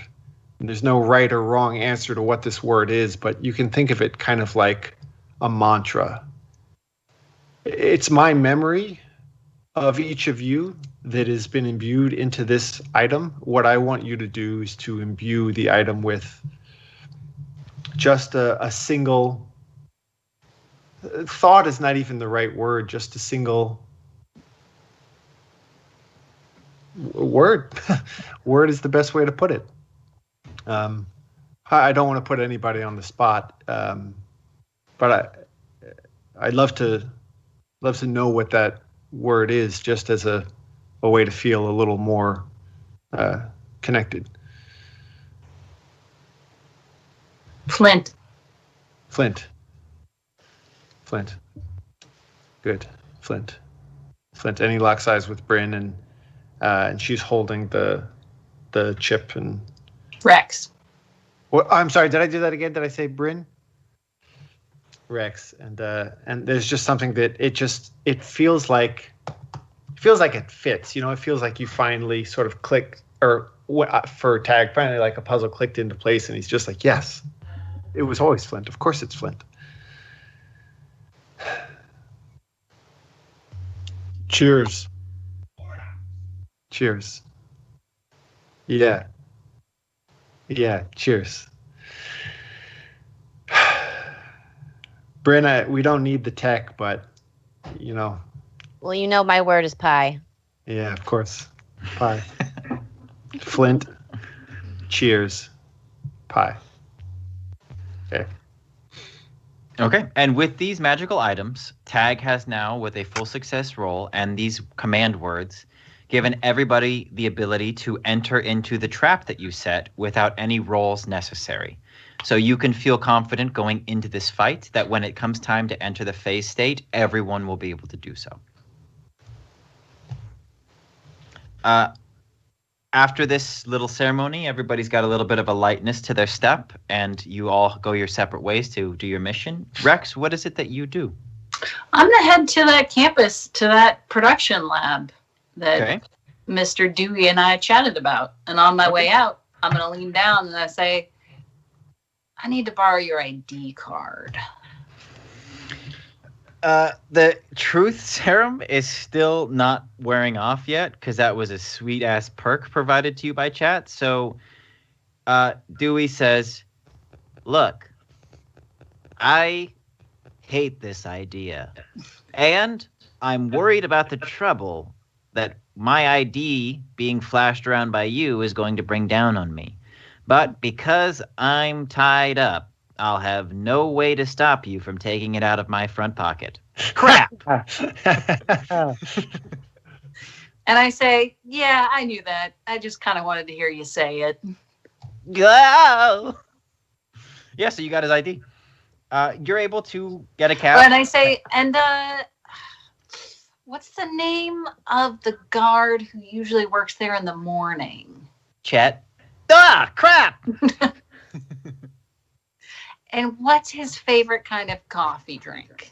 He likes to get black coffee and then put a Mars bars in it.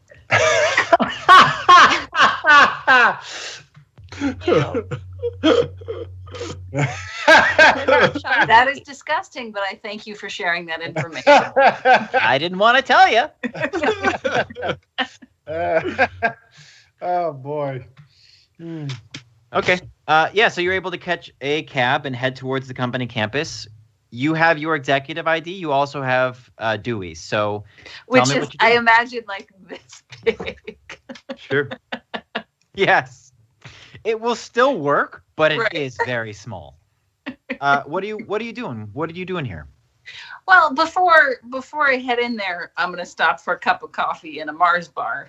Sure. You're able to pick one up from a newsstand not far from the entrance to the campus where Chet is working. You know, unwrap the Mars bar, plop it in the coffee, put the lid back on, and walk over to the guard station. You actually find a robot there with a name tag that says Chet. Hey, you're Chet? I am. That's great. I was just chatting with your friend Dewey, and he said that you loved coffee with a Mars bar in it? Yes, just like humans drink. Dewey was sure to tell me how you like it. We sure do love it. Anyway, he sent me over because he's in a bit of a pickle, and I need to help him out. So I just need to get in there, and I point towards the production lab, so that I can help him out. Here, he sent me with his ID card. So wow, that's very small. It is, but you have really good robot eyes, so I'm sure you can read it. Yep, that is definitely Dewey's ID. Well, and because I brought the coffee, you know it was him who told me. Look, I'm just a simple company robot on guard duty at one of the most important campuses here. But, man, Dewey was the best man at my robot wedding. So, who am I to stand in your way? I'm sorry. He takes the little card, flashes it, and the gate opens for a person-sized entrance, and you are allowed inside. All right. My thought is it's early enough in the morning that everyone is A, sleepy, or not there yet. So hopefully no one's paying me too much mind. It's a very big campus. There are a lot of people there, but that's actually working in your favor. They are a bit sleepy, and everybody's just going to work. Nobody gives a fuck, you know. Yeah. You're an executive. It looks like you belong here.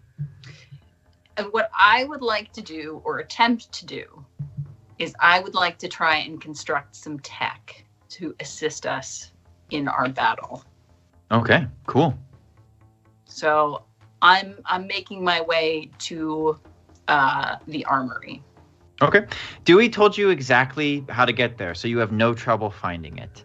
When you get there, it is, as he described it, this was the first company campus that was built in the system, so there's a lot of history here.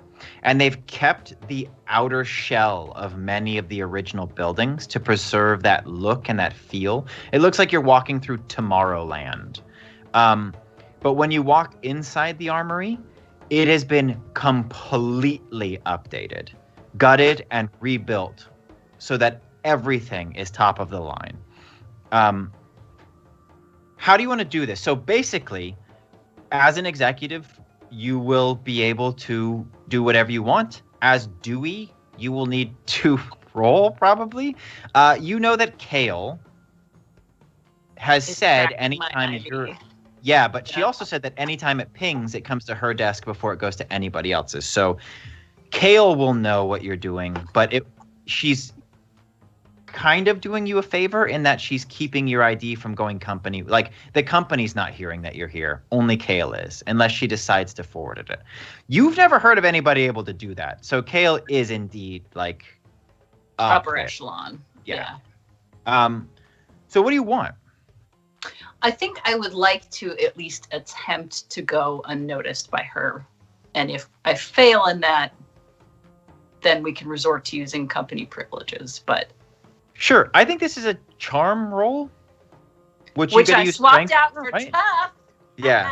So I think narratively, it just means like you're lying, but you're so scary when you do it, nobody wants to call you on it. So just roll plus charm. All right. That is a 11. You will have no problem masquerading as Dewey. What would you like? What kind of tech? So what I'm thinking, and I'm definitely open to collaboration here, but what I'm thinking is that we want him in the phase state, but we also hopefully want to try and interrupt his ability to draw power from portals. Mm-hmm. So I don't think Rex is so technologically capable or advanced that she could build something that would cripple him completely. But my idea is, and since he draws power from everything around him, I'm thinking little bombs that are more like implosions than explosions. Sure. If that makes sense. So yeah. Hopefully I can build something that will at least drain his power enough to maybe put a damper on him.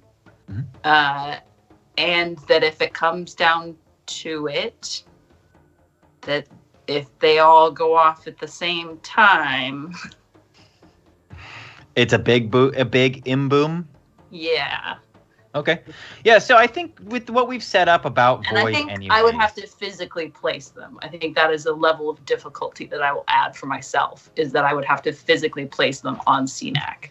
Oh, they're like charges. They're not grenades. That's even cooler. We'll say they're remote, so you will be able to blow them up in whatever fashion you want with a remote. Okay, so you're here. You're at the company. You've passed your roll, so you're going to get these bombs. The next roll you do is going to determine how many of them you get. Voids, the way we've set up the Void planet and Void magic, this is well within the wheelhouse of that, and something the company would have a history of making. Magical disruption. They fear magic. You know, the company's science. It's what the whole Professor Brodigan's, department dealt with, is a way to steal and repurpose magic. So an imploding void charge is fine. So it's because that you're using Deweys that you're going to see how many you can get away with requisitioning. Because if you're like, yeah, I'll just take 100 bombs, please. Somebody's going to be like, whoa, even for us, that's a lot of bombs. So just roll. Shit, I really think it's just charms. I think that we're going to get your result here, and then you're going to requisition these bombs. Nice. All right. Okay, I'm going to use my plus... Oh, wait, no! Ooh, okay, wait. Do I have 2 +1s in the... I never know. ...thing right now? Lisa? Bryn? Sure. What? I know I you have usually 1. know the answer. I don't know the story answers. I don't have that pulled up. You have 2 +1s from Merc. I mean, Merc says that you have 2 +1s. I trust Merc. Yeah. What do you think, guys? I would like to consult with my fellow adventurers here. Do we make this a full success or stick with a partial success? I think full, just based off of how many dudes CNAC has killed so far and how many buildings. Yeah, and I failed terrible, so you take that. All right. I'm going to use them. I'm going to burn them both and make it a full success. Thanks, chat. We needed it. Thanks, Yeah. chat. Thank you, chat. Yeah, chat. Okay. So you approach the counter. It's kind of like a sign-out deal. We're in an armory that's just churning out weapons. And you go to the counter, and there's a guy back there with the clipboard, and he's like, "Hey, what can I get for you?" I would like some of your void implosion bombs. Oh, yeah, got some of those lying around right here. What did you roll, an 11? And then he slaps it over, and he's like, "I'm just gonna need you to sign this." Okay, perfect. and he slides over what will be a box containing 3 void charges. So the way that these will work is this. 1 charge will disrupt Senak's abilities for an entire round. That will encompass all counterattacks as well as offensive abilities. Nice. If you decide to forego that and brave his fights, if you are able to get all 3 charges on, it might have a more permanent effect. They will need to be detonated at the same time. So if you're basically saying like, space them out, buy us time throughout the fight, or hang on to them, take some damage early on for a bigger payoff end game. If you survive. So you got 3 void charges. Mark that down. All right. And I think out of the corner of my eye, I noticed the tech who's been eyeing me and looking a little suspicious. And this time I'm going to try and use my real charm as I saunter over to him. And I say, "Hi, I couldn't help you noticing me." You're going to need to roll charm on that.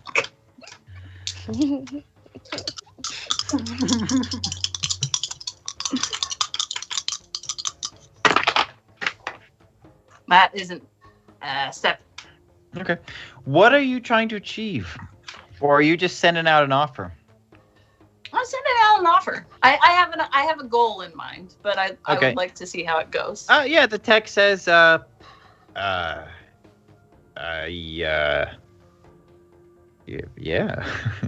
What's up?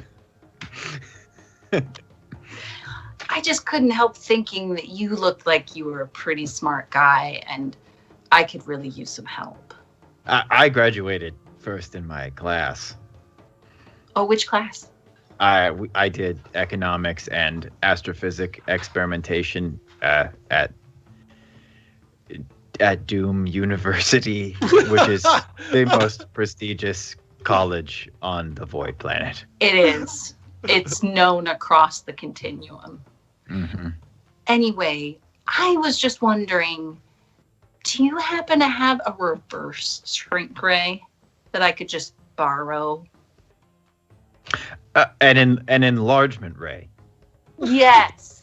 See, I didn't even know the name for it. Well, lucky for you, I'm brilliant. Let me just check.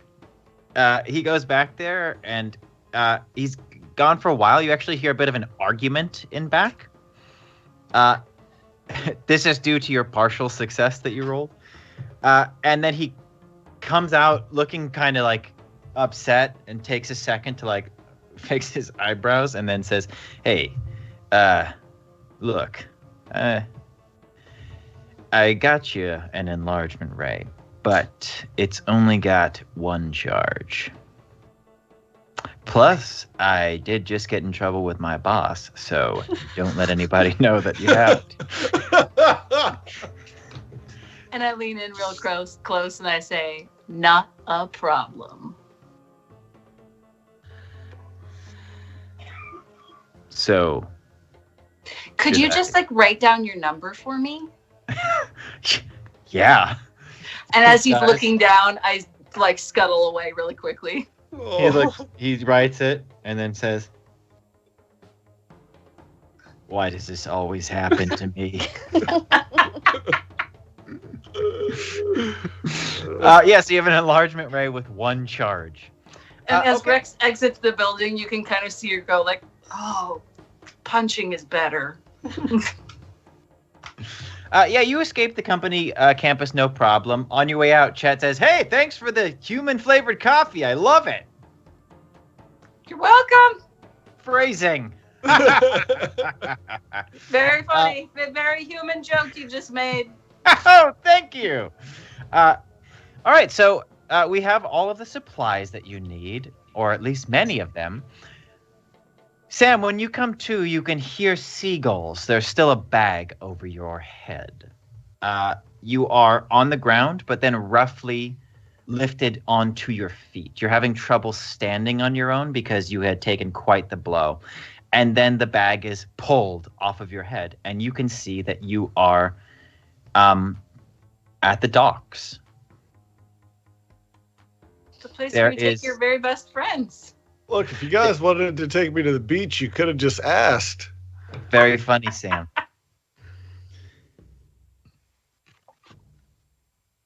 I guess I sort of had a whole speech planned out, but I don't really feel like it. If you brought me all the way down here, just let me go. Yeah, that makes sense. You don't really need a speech for that.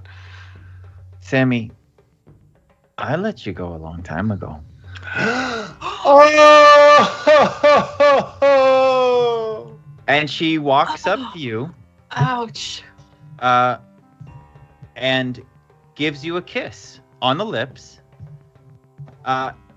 There is a familiarity to it, but it is quite cold.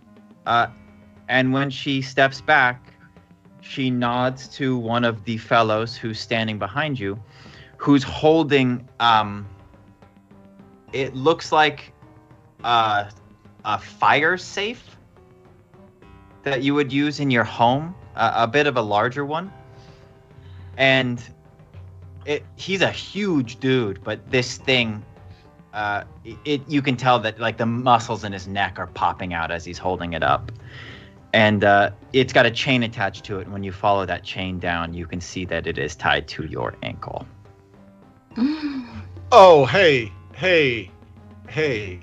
Look, I know we've had some rough times, and those times are over. We're in the good times now. I can help you guys get the OSI device. I came here to help you guys get the OSI device. She's turning around to leave, and she says, Sammy, that's what I realized about you, you know? You're always about to do something great. Whoa! Wow. And she says, yeah, I just don't feel like making a speech. And she turns around, and the goon next to you tosses the safe into the water. And it is very quickly pulling the chain which is tied to you. Is there anything you want to do in the moment that you have? Oh, God. I grab him. The goon? Yes. Sure. Give me the key. Give me the key. Give me the key to the lock. The chain reaches its length and pulls your legs out from under you. You're holding onto his arm, and you can feel the full weight of this safe that's sinking into the water. And he's just holding you up the way that he was holding that safe. And you are hanging on to this man as you can feel yourself being pulled down in. Just shoot me. Just shoot me. Just shoot me and put me out of my misery. Come on.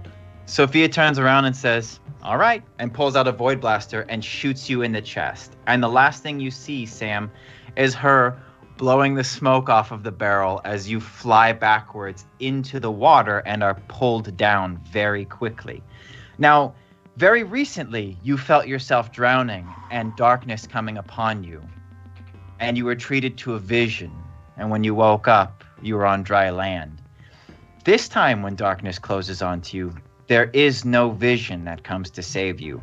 You just feel the immense pressure in your lungs as you hold your breath for as long as you can. A short gasp that you took after taking a shot to the chest as you sink deeper and deeper into the water, and your vision fades.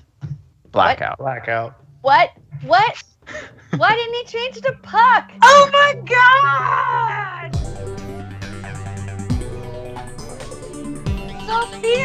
Sophia just shot him and then blew. Oh, I can't. Look, I can't get that mad at Sophia. You know, she's got to live her life, and she was cold.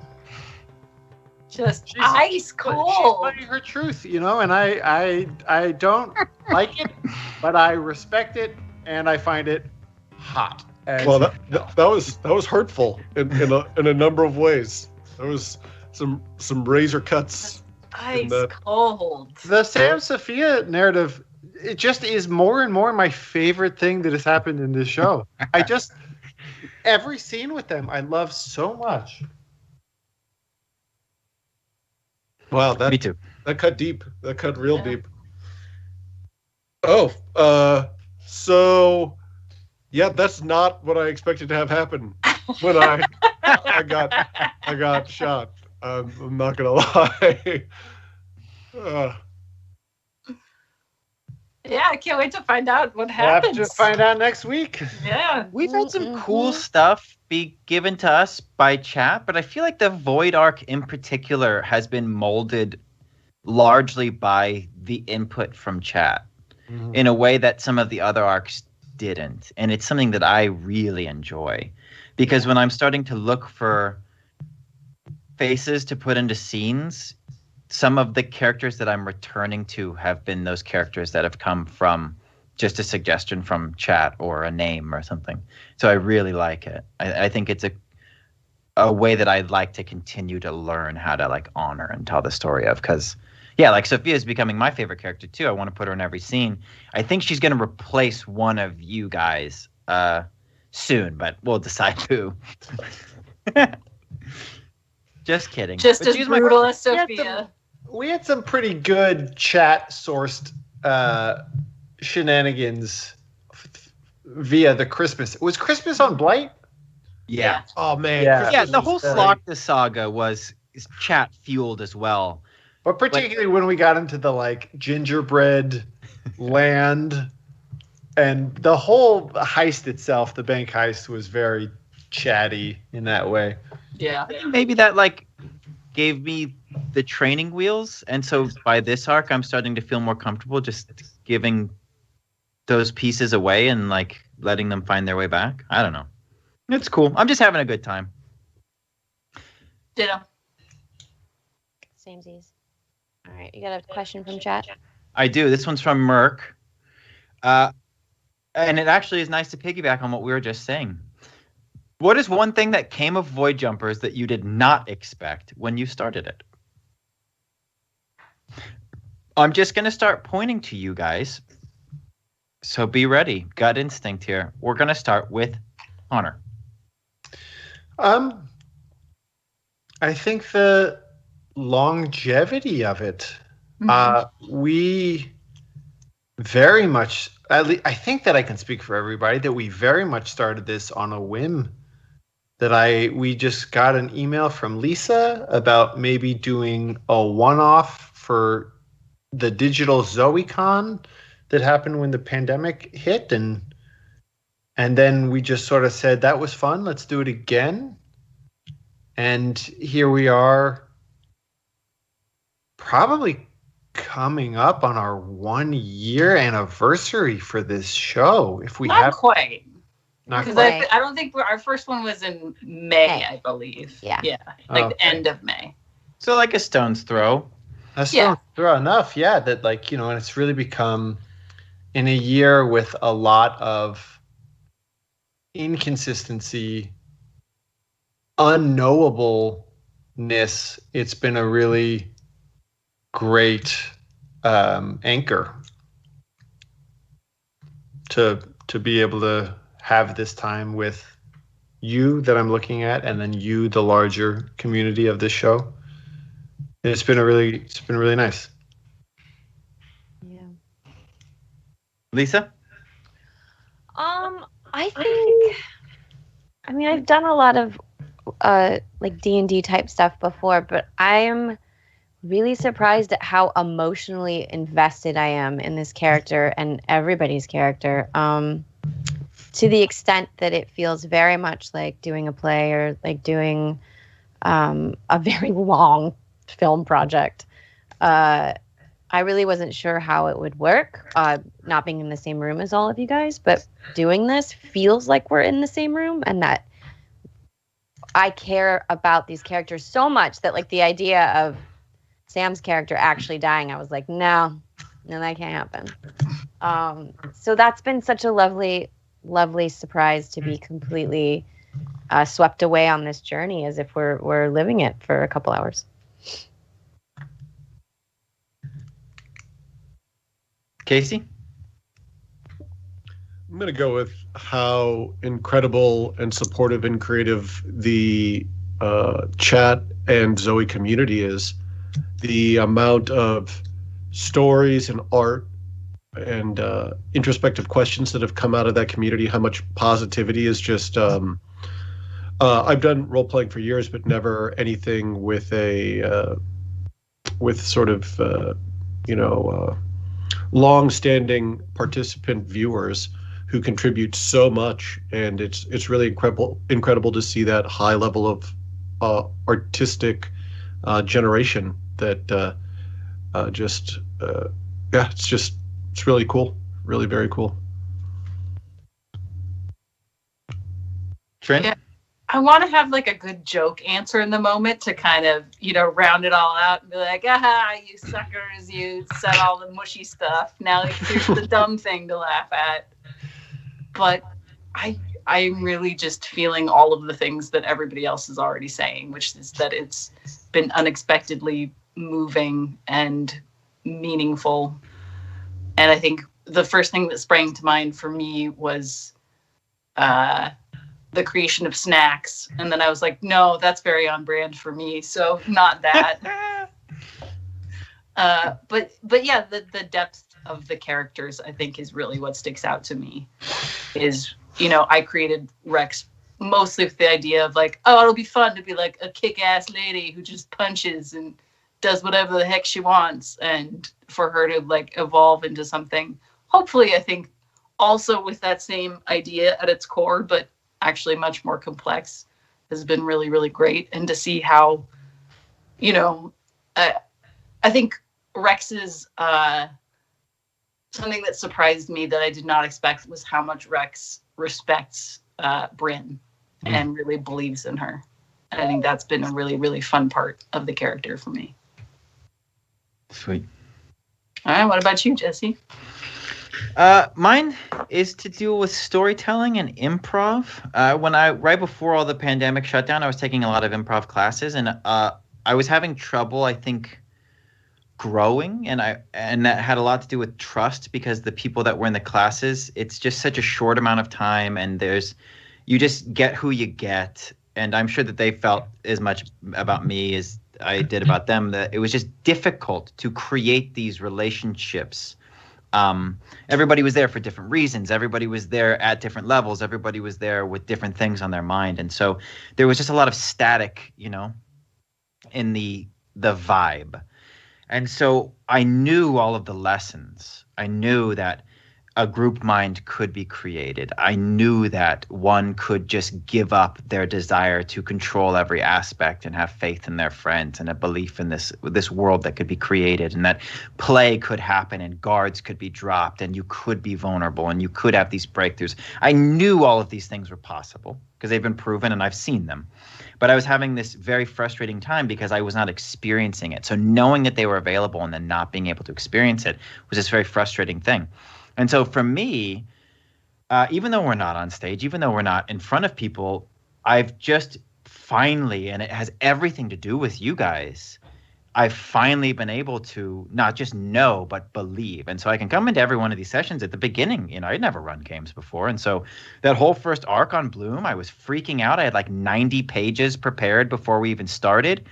I'm walking into this shit like I have a arc beat list, and then we're just fucking ripping and roaring at this point because I don't have that need to control everything. I can just say, like, it's so great to just have a belief, like this faith in our ability as a group.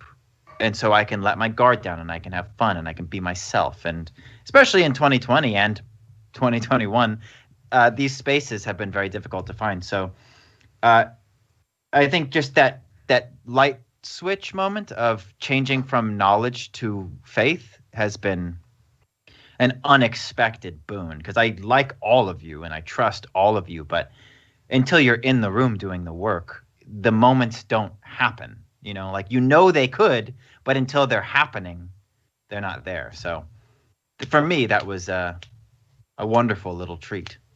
I learned a lot more about a lot more stuff than I expected to just playing D&D with you dummies. Good question. Great. Thank you, Mark. Yeah. Thank you, Mark.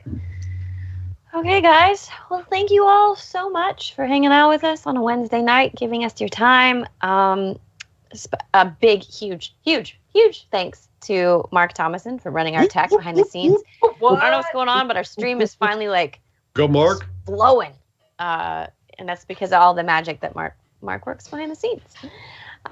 Thank you to Aaron Buman for our intro, our music, all those beautiful graphics and bumpers. He works magic and does it specifically for each season, and I'm so amazed at his work. So thank you. Thank you to Merc Worky, our mod in chat, with us every week, creating fiction around this and helping us name characters and just everything. We feel like we just got to get you on the show someday. Yeah. So be thinking of your character. We're going to rope you in. That would be cool. And thank you to everybody that donated today. Thank you so much. We love getting you guys involved in the stories, and these flashbacks have been wonderful. The points have obviously helped us not fail against Jesse, the evil overlord. Yeah, we have bombs. Yeah. Implosion charges. Imploding bombs. Imploding bombs. Oh my gosh. Thank you to Zombie Orpheus for hosting us and letting us get a slot on your schedule. Yeah, we've got Zoe Game Night tomorrow. It's in the Discord. I think they're playing Jackbox games. Super fun. All you need is just a phone, a smartphone, or a tablet to play, and an internet connection. And then they've got the Reliables on Monday, and at 6 p.m. Pacific Standard Time. And then we will be back next Wednesday on St. Patrick's Day. I don't know what that's going to mean. Oh, yeah. But I'm Let's do Irish. I'm guessing some of y'all are also Irish. So we'll get something cooking for sure. And we'll see you then. Yay. Mwah. Yeah, we're going to do Cilantro. something Yes. fun for St. Patrick's Day. Yes. Yeah. Yes. Like a secret Santa. A secret Santa. A secret Santa. No more elves.